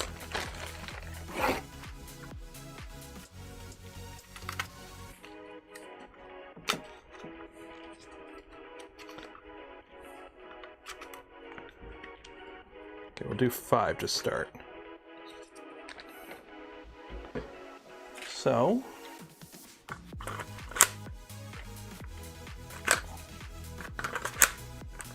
that actually locks in really good. Okay, so all the way, hope that don't come flying off. Okay, I think it's chambered. All the way forward.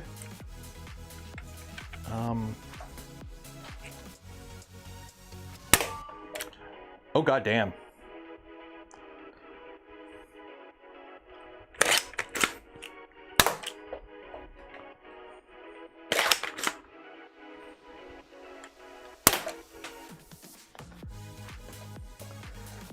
Oh my god.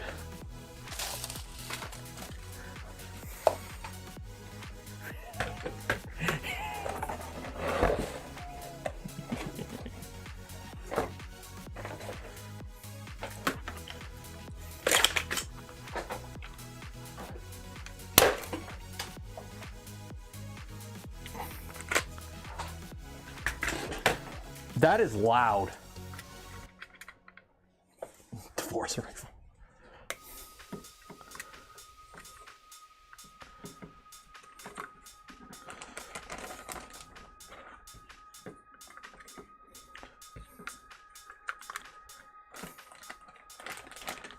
Don't shoot your eyes out. I'm wearing my safety squints.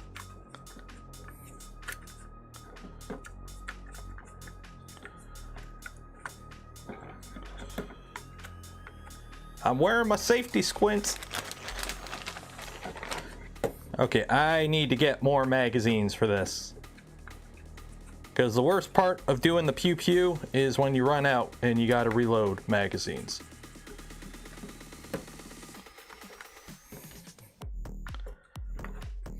How many does this hold anyways? Oh, that's it, okay. 1, 2, 3, 4, 5, 6, 7, 8, 9, 10, 11, 12, 13, 14, 15, 16, 17, 18. Do 18. 18. So, the fact that it feels like this should attach to something. Like it feels very, like, kind of wiggly.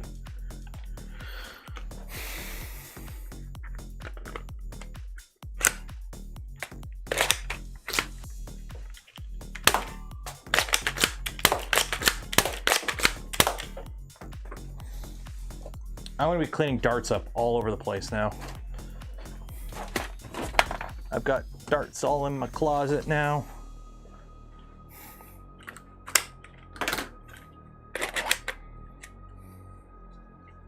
I can't just load the chamber.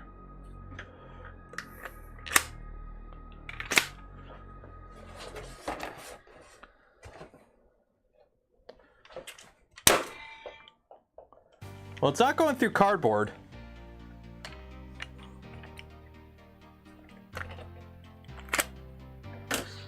Print the knuckle duster. Okay, let me, because I've got some attachments that we can put on this. Yeah, the grip feels very wiggy-wee. How many FPS? Yes, many FPS. Let me go take a looky-loo and see what I got in the other room. Okay, where are you?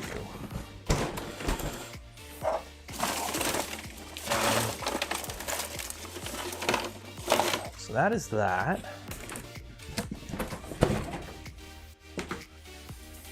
Are you in here? I don't know. Are you in here?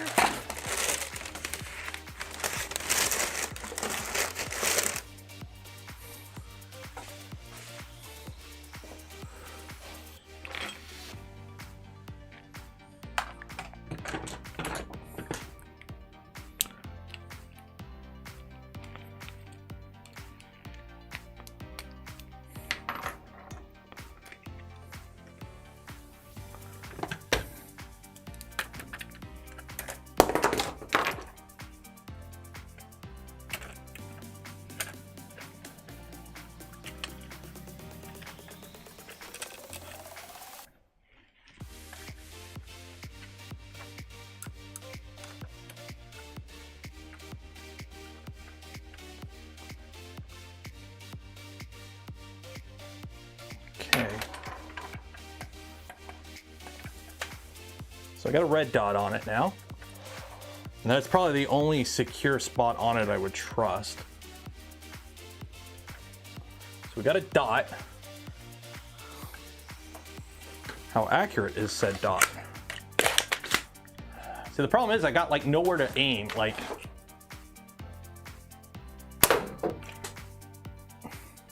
it went so fast I don't know where it went.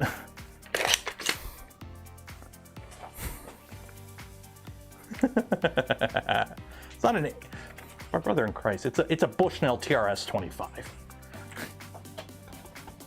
You think I got ACOG money in this economy? A reactive target, yeah, you. Okay, let's see, what am I aiming at? So if that is there, that is bang on. That is bang on. Yeah.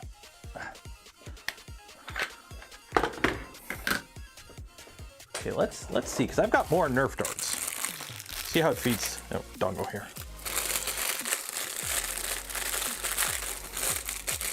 I've got all the Nerf darts, but these are too long. But there ain't nothing that says you can't blunderbuss this. Right? Right?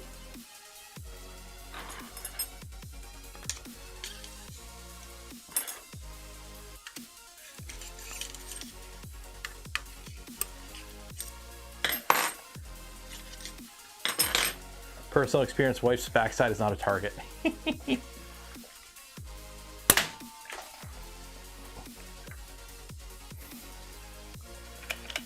Muzzle loader.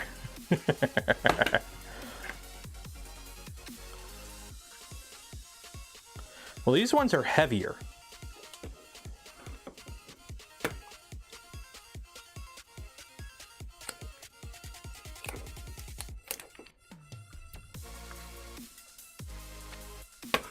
So if I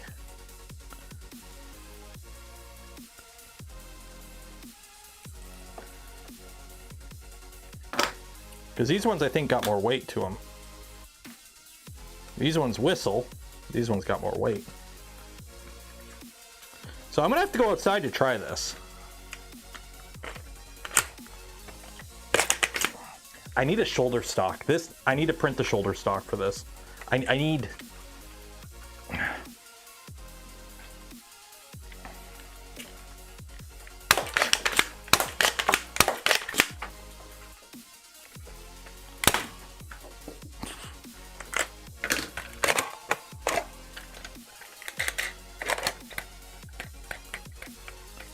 Yeah, the grip is shimmying. Every time I cycle it, I'm putting too much.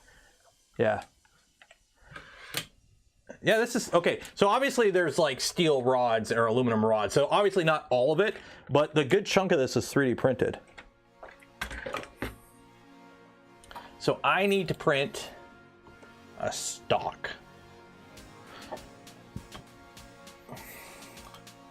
I don't like angle grips. I don't like angle feed well. You want, you know, pew pew pew. You want it.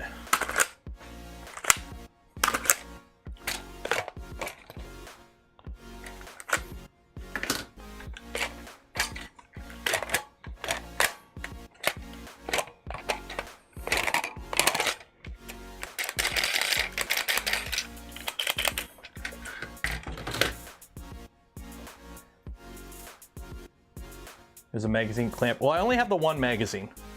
And talk to anyone who does the pew-pew thing. You never actually want to clamp magazines together. Most magazine catches are designed for a certain weight, and if you overload it over time, you can actually cause issues. You kind of don't want to. Okay, let's see what this guy's got.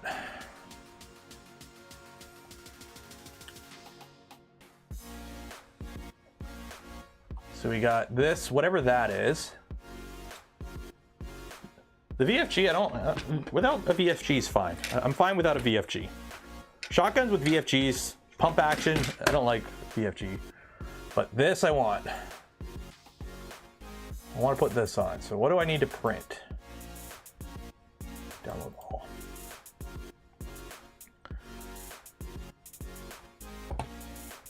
That's the knuckle duster. Okay. Does it make the grip stiffer?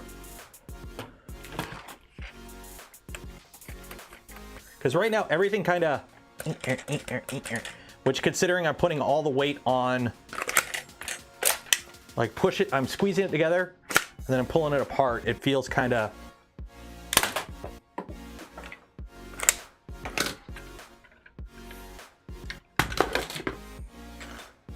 just for looks. Okay, so yeah. That was a fun build. How long was that? That was what, 2 hours? 2 hours. Extract all.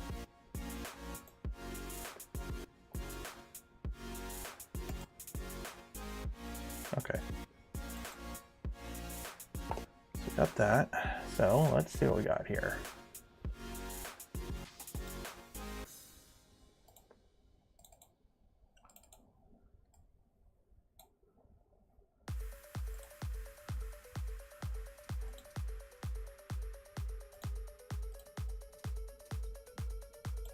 Okay, so we got that.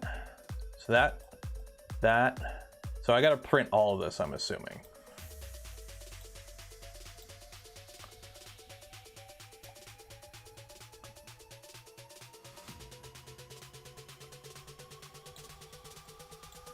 Yeah. Where'd you go? Get back here.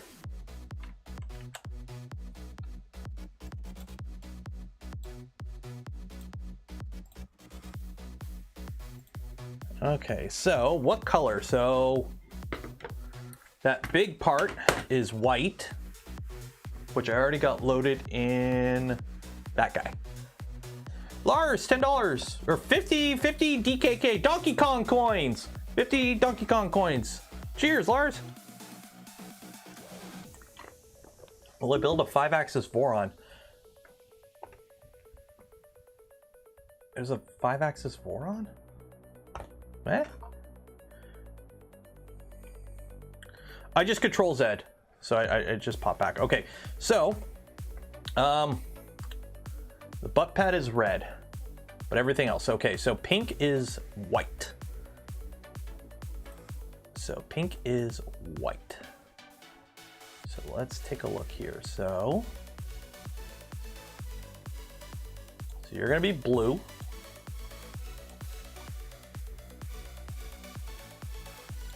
What am I doing? What am I doing? There we go. Okay. So you're gonna be blue. So you're blue, or correction, you're white. You're white. You're gonna be red. The rail is going to be blue. Yeah, because my blue is the same as this blue. Yeah, yeah. So you're gonna be blue. And what's this little guy? Where's that guy go? Oh, you're that little angled thingy there. Yeah, we're not gonna bother with you. Yeah, you go bye-bye. We don't need you. I don't think. Yeah, for that, yeah, I don't want an angled thing there. Okay, so I just want that. Okay. So, you and you are gonna be white. So, and we're gonna print you at 0.3 layer height. Build one of the printers with 8. I don't need that. Here's the thing, remember, this YouTube channel, while it is my hobby, it's also my job. And just going out and YOLOing and spending the money on building a random printer that I'll be honest, I'm not used that often, just for a video, isn't economically viable.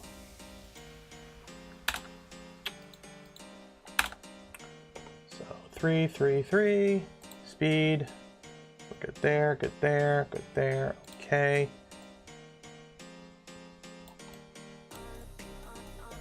I'm gonna flip you upside down because that ain't gonna print.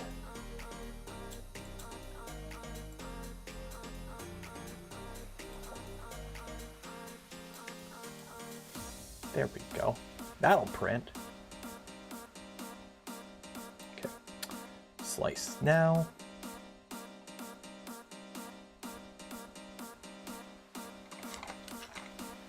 Well, I don't have a K1, so I can't really say anything about it yet. When one shows up, I'll critique it, but alas, poor Yorick, I do not have a K1, so I can't really do anything about it yet. Okay, print. So I'm gonna have to heat that up too.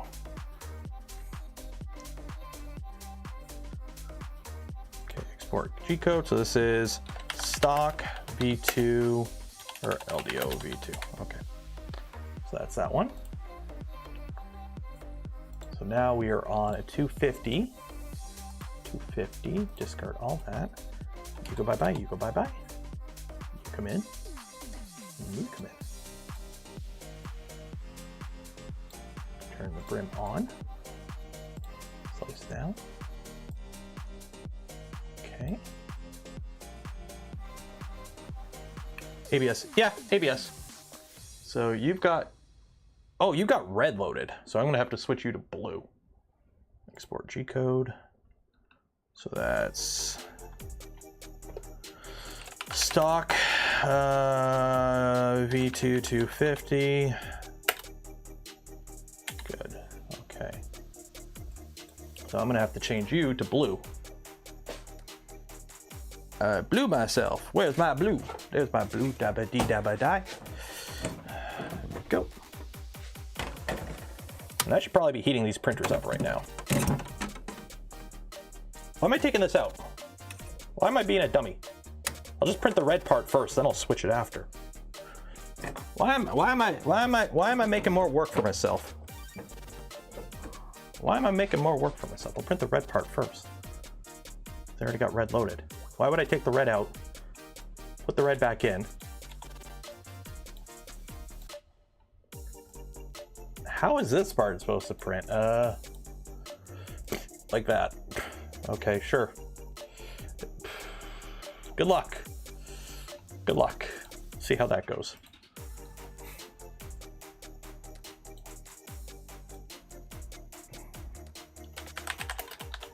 $250 red. There we go. Okay, so we got printers. Printers. There we go. Boom, boom. And we gotta heat these up. Heater bed, 110, enter. 110, enter. Let those heat up for a bit. There we go.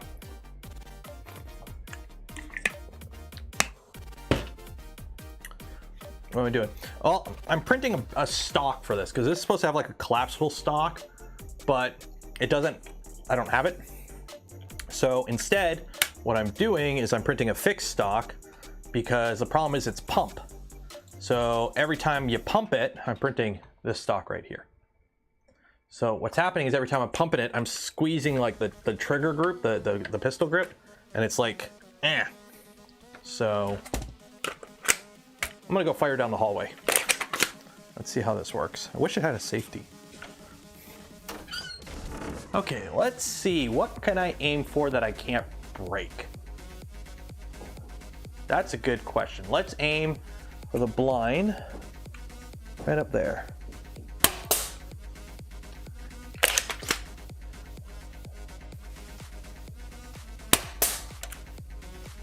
That is surprisingly consistent.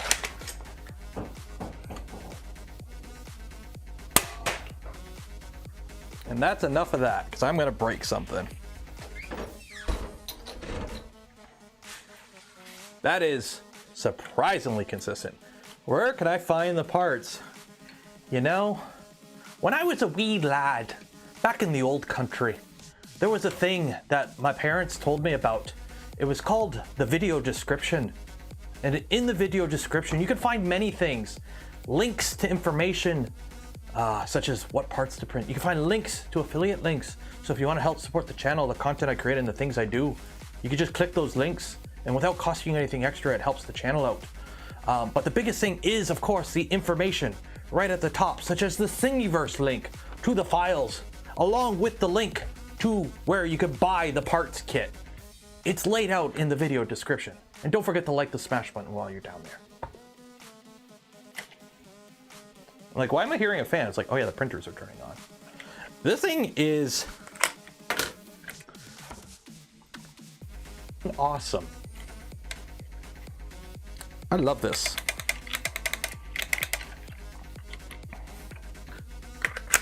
I can do the tack reload too.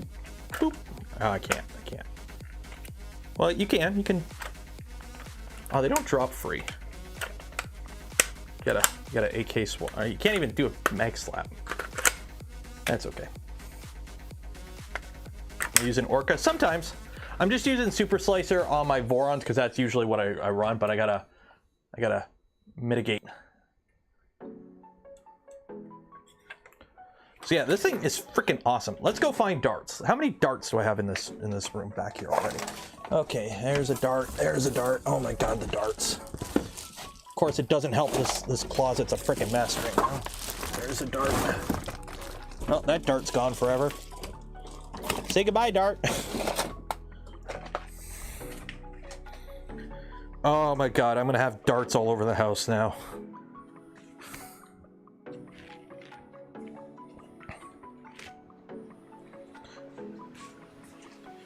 So I'm probably going to bring this to NERF.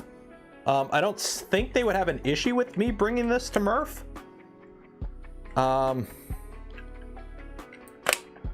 Yep.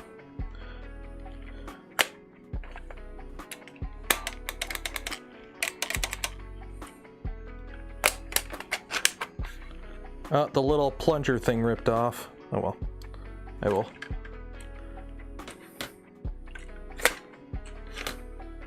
I think I dry fired it. Dry firing this is bad, apparently. I have something in the chamber? Yep.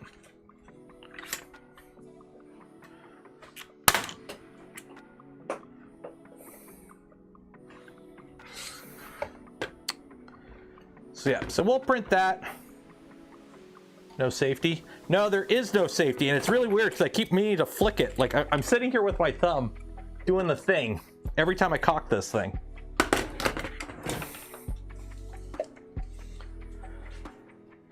What time are we? Are we doing the giveaway soon? We'll do the giveaway. We're going to end it at 4:45 because I want to get dinner going because I'm kind of hungry.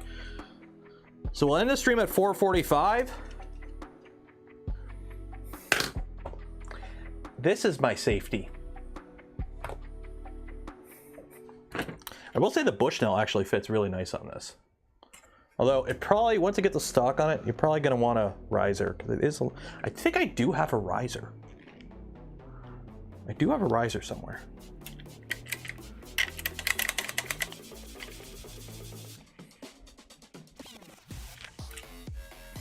So I understood that reference. I'm pretty sure anyone who spent any time in the military knows that reference.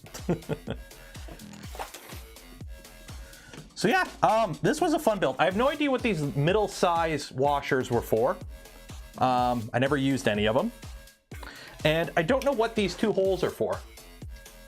I don't know what those two holes are for. Personally, I would like to see something that connects this to this to give this a little bit more rigidity. Am I missing something? Let me... Oh, there is supposed to be a knuckle duster thing.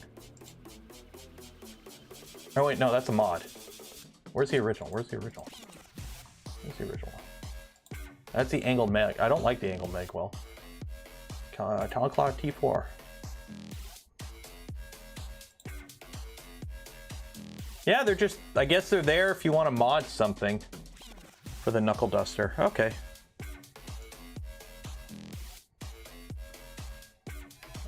I may print it just so there's maybe a little bit more rigidity. We'll see. Yeah, I'll probably end up printing it just where is the knuckle duster? Yeah, there you go. Yeah, I'll probably end up printing this. Download all.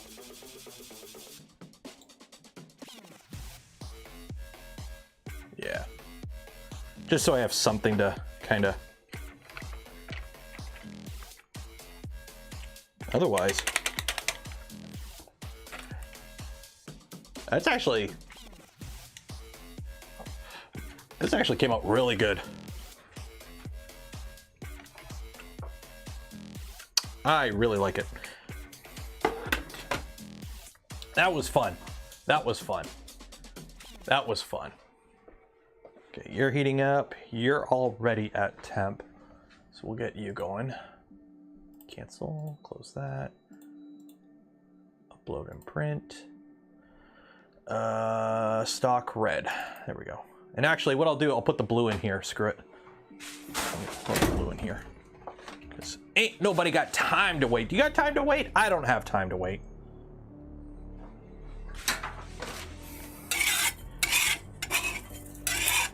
So I'm going to show you something fun with Vorons. And specifically, the way I have mine set up. Because you can set up your start-stop scripts however you want, right?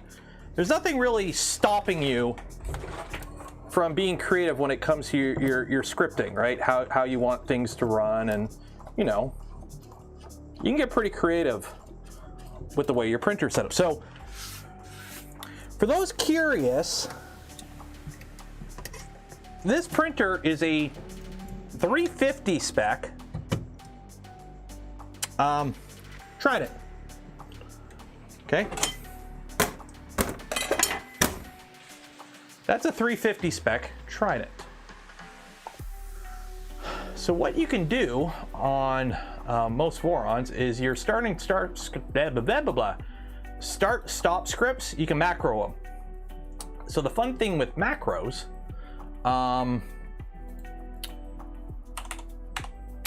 you can have a printer dependent. So I'm just going to run the G code that I sliced for my 250 V2 on this because it'll just work, and I'm lazy. I'm not going to reslice it. No, I manually heat up because the thing is sometimes I don't want it to wait to heat up. Sometimes I do. So usually I'll manually tell it to heat up, and then I'll start the print. Hand grip in the configurator. Yeah, I've already downloaded it. Unless that's a different thing. 1 second here.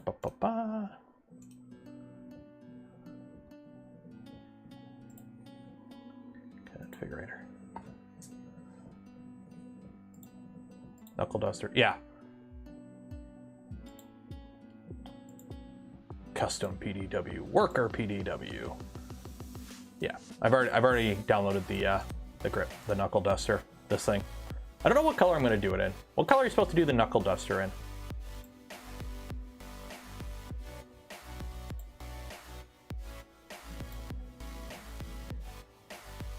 I'm guessing white. Yeah, I'll do it in white. So I'll have to do it on that print as well. Yeah, we'll do it in white.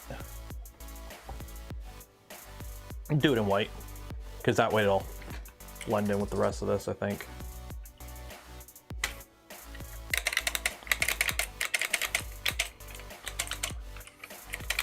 It's so cool. I love the power glove. So that's heating up now. Cool. I'm gonna go make some boga. Spoken about this, but I never caught you doing. What do you think the next step is needed for MMU and NERF to improve closer to AMS and reliability?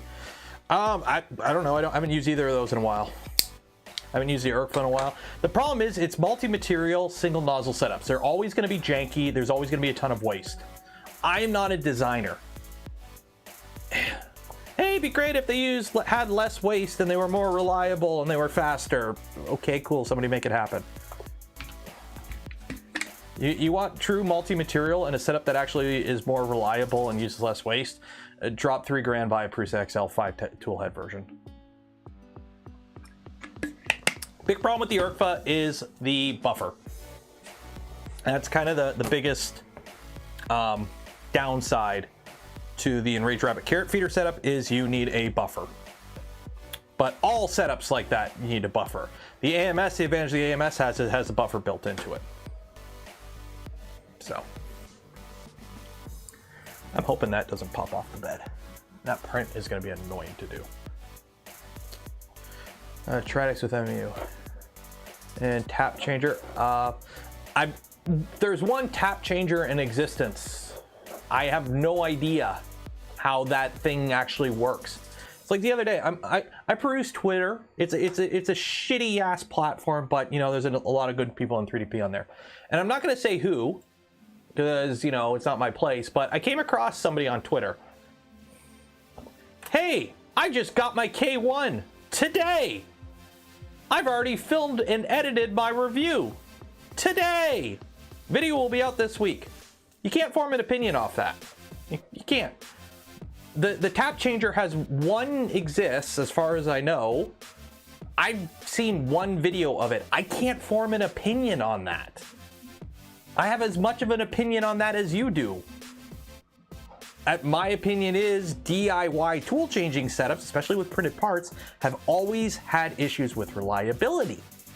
That is something the developer of Tap Changer is going to have to prove out, that it doesn't have that issue, because that issue has plagued DIY tool changers since forever. There's a bunch of them that have tried over the years. The only ones that seem to work are ones that use machined components, because you need that reliability. You need that consistency. So yeah. An alternative tap using magnets. Tap uses magnets. Mars Gizmo. Mars Gizmo's design for tool changer is going bonkers, I will say. So that is not his thing is a little on the just crazy side. Which one is this? The LDO. Okay, let's fire up the LDO one. Get that print going.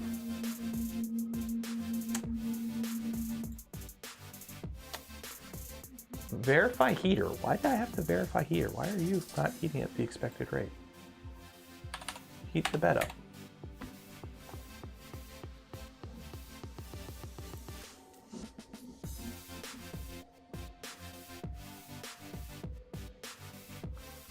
The bamboo fiasco. What now with bamboo? What did they do now?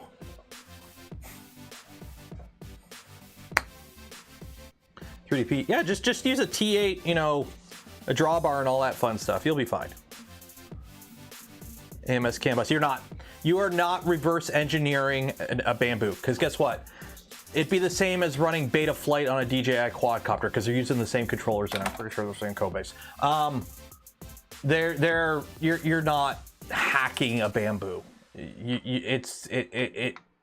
Unless somebody it's like hacking de novo. Somebody really needs to know what they're doing to hack a bamboo and what's the advantage of that. Nobody's going to waste that much time for very little gain. 3D Musket have a fight. Yes, if you can dump because right now Bamboo sends encrypted files back to the mothership on the cloud whenever you send a log, and it's encrypted. If you can figure out what those logs entail, Grant from 3D Musketeer will give you $500. And that's 500 American dollars, eh? Okay, something's wrong with my trident. That ain't good. What is going on here? What are you doing? What is up with you? I haven't done anything to you. You haven't done anything.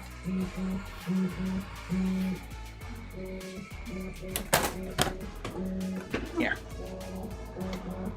1, 2, 3, 4, 5. Are you also on the UPS? Is that why you're finicky? Because that's heating up and that's heating up, and I don't know.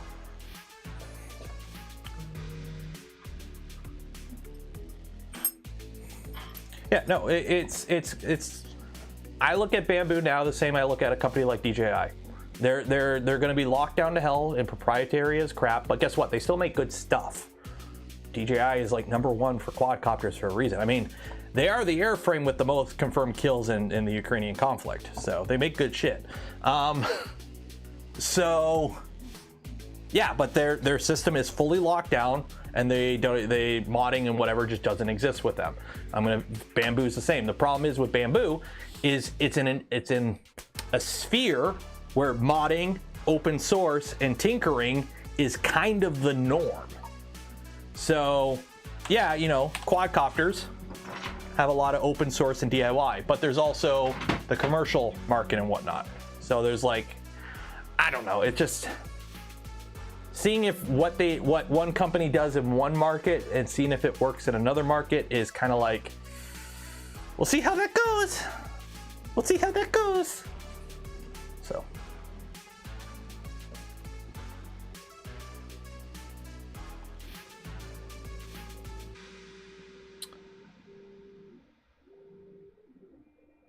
Their RFID chips use the newest MeFair 4 ones with high-level encryption. For why? Why would they need? Okay, put it this way. Thought experiment. Okay, my bed heater is not working on this. Okay, so you are coming out of commission. I am not operating you. I don't trust you.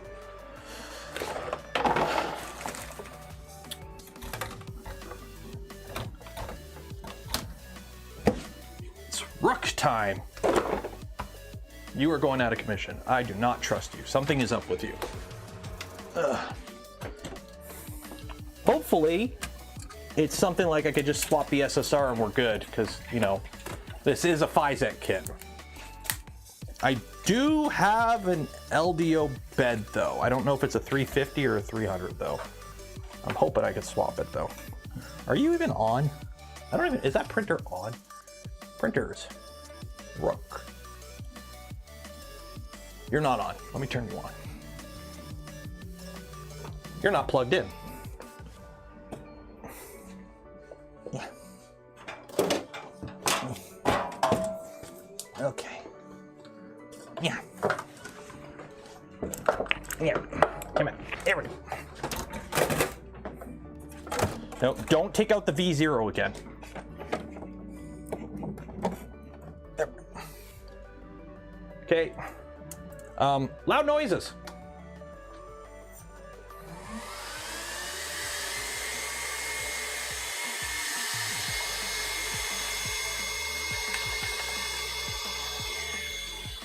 Fire up Orca Slicer.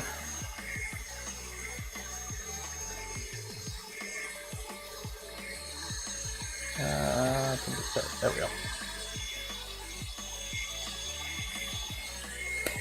What?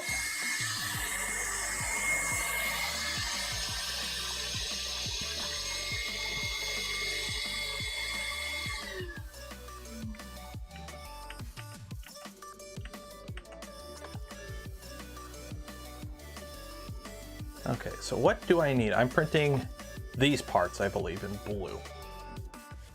Yeah, so this part and this part in blue. Okay, so Orca Slicer. Cool, I'm not gonna update, no point. Prepare. We've got ourselves Rat Rig, that, in generic ASA. I don't think it has Polymaker. Yeah, generic ASA. Layer height, we'll do 0.3. And you do 0.3 as well. And we need to print downloads. Talon Claw stock files. Open all of it because I don't know which ones I need. Nope. Okay. Arrange, cool. So I am printing. So you're pre-printed on the V2. You're pre-printed on the V2. You're printing on a V2. So it's this one and this one are going to be printed in blue. So slice print. Well, that's doing that. Rat OS dashboard. I got to heat you up. 110. 245. So I got to take that PLA out, put this blue in. Because you're printing that. Yeah, I have no idea. I got to figure out what's going on with the Trident. The fact that it's been printing, I haven't had a single issue with the Trident other than all the fans dying because it's a FISEC kit and all the fans were junk. And all of a sudden it's now, the bed is getting thermal runaway errored. So I'm a little concerned right now, obviously. I don't like my beds thermally running away. Beds have a lot of power behind them. So I'm a little, what's going on right now? Hey, look, it's flickering. It does that every time I slice something. So, yeah. What's going on here? That ain't gonna work.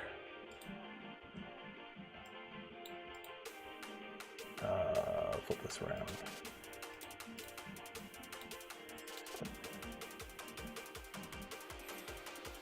There we go. See, I don't like the space. Why do you do the space? I don't want the space. The brim is supposed to hold it down. I ain't gonna hold it down if it's not connected.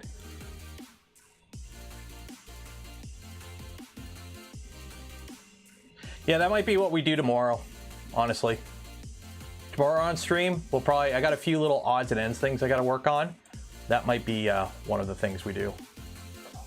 4 walls, 40% infill. And we're gonna do gyroid, because why not?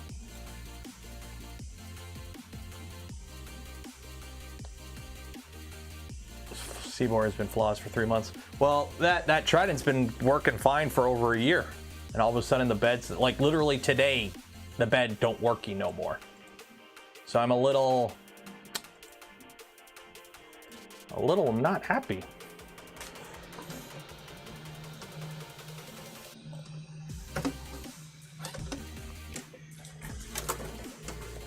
because I like my printers working. They do better when they actually do go burr.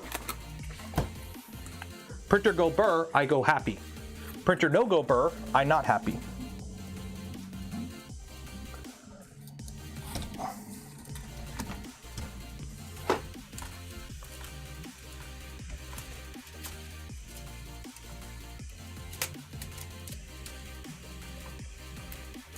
So I have no idea how fast this is. This is like whatever the default profile is. I haven't bothered updating anything.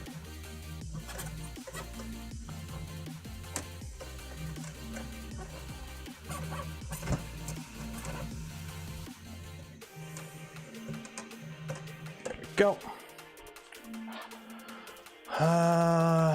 Extrude 50.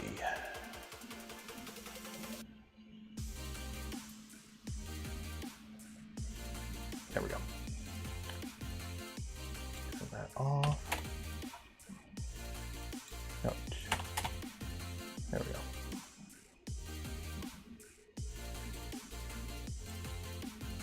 There we go. You come out, you come out. You go on and upload and print. And that does that.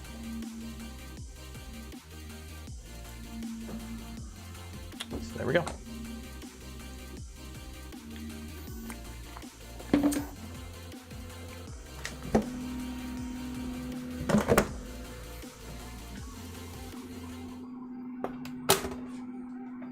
You are bad.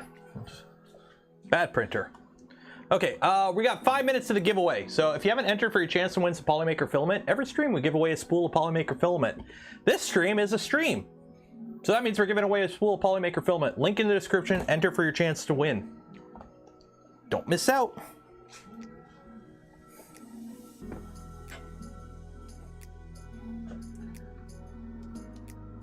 So that's 7-hour print. This is a... That one will be a... what? That's gonna be... yeah, these are gonna print for a while because they're not printing super fast. That one will be the shortest.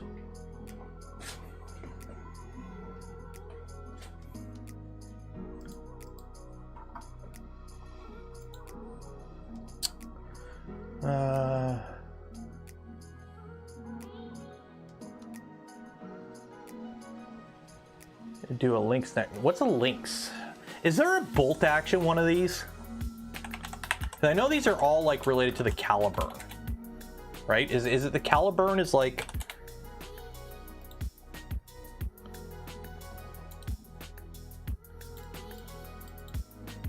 what is it? Lynx NERF blaster. Ryan. So that's another pump. Bullpup? Ew! Ew! Okay. Friends don't let friends fall for bullpups. Also, there we go. Silver Fox Industries. Bullpups. Really? Bullpups? Ooh, lever. A pistol one would be kind of cool.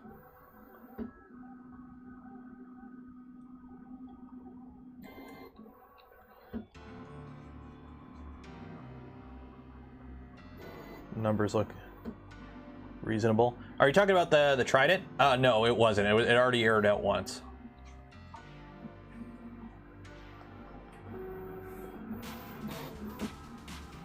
So it's doing Pam and M249. You would need electrics to do that, which we don't have.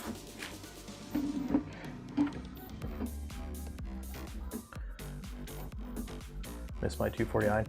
I was a M203 guy, so the shitty part was, yeah, it's cool, but when you got to carry it around on field weekends where there's no dummy rounds for it, you just have 3 pounds hanging off of your C7A2, which is already front heavy because it's got a 20-inch heavy barrel and it's collapsible buttstock. So the whole time your weekend, your gat's doing this, nose diving because it's heavy as shit. So when you're trying to hold it up, you know, for 5 hours straight. You're like, ah. Like 249 has blanks, you know, it jams all the time.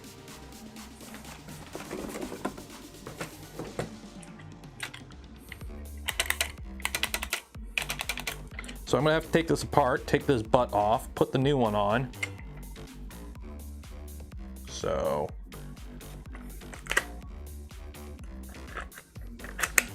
I'll take some fancy pictures. The red dot works pretty good. There it is. Like it's not, it ain't no ACOG, so you don't have true parallax. But you know, for a NERF blaster, it's good enough.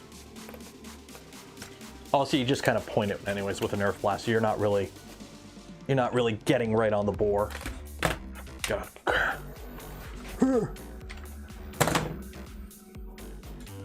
make the poop.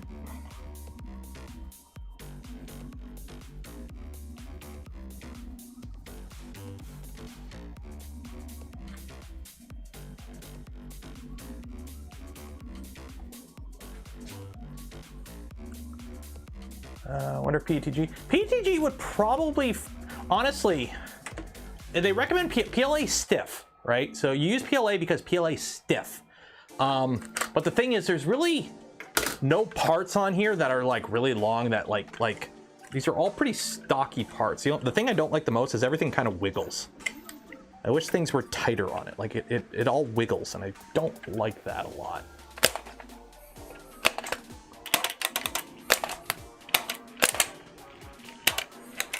But other than that,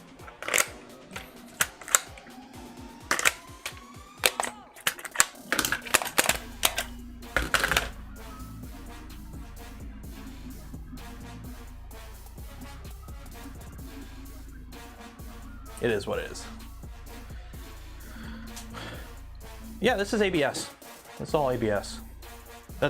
I've got 3 printers printing ABS right now to print the butt stock for it, because this is designed to have a collapsible. I want a rigid stock, so I'm printing a rigid stock for it. So.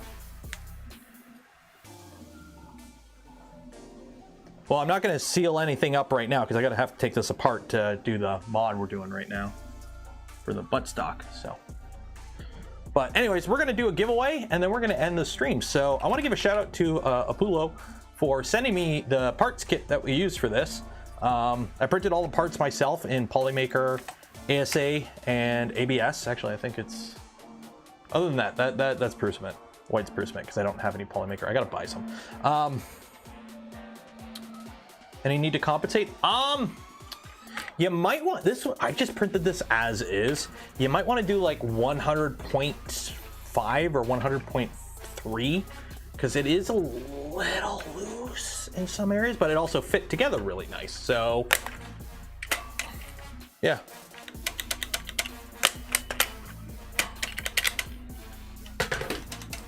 So yeah, because you need to loosen up the screws along the length of the gun, squeeze everything together and tighten out. Yeah, I'll do that once I get the stock on it. So let's close up this giveaway. So if you didn't enter, you'll have a chance tomorrow. Every stream we do the giveaway. And yeah, tomorrow's stream, we'll probably, we'll take a look at the Trident. We'll see if we can fix the Trident. I'm hoping it's just a, the shitty Chinese SSR is bad and I have extra SSRs, because I don't know what else would be wrong, unless it's a thermistor died, which hopefully not. Okay, so this is a Caliburn T4. Give me a number between 1 and 4. I need a number between 1 and 4. 1 and 4.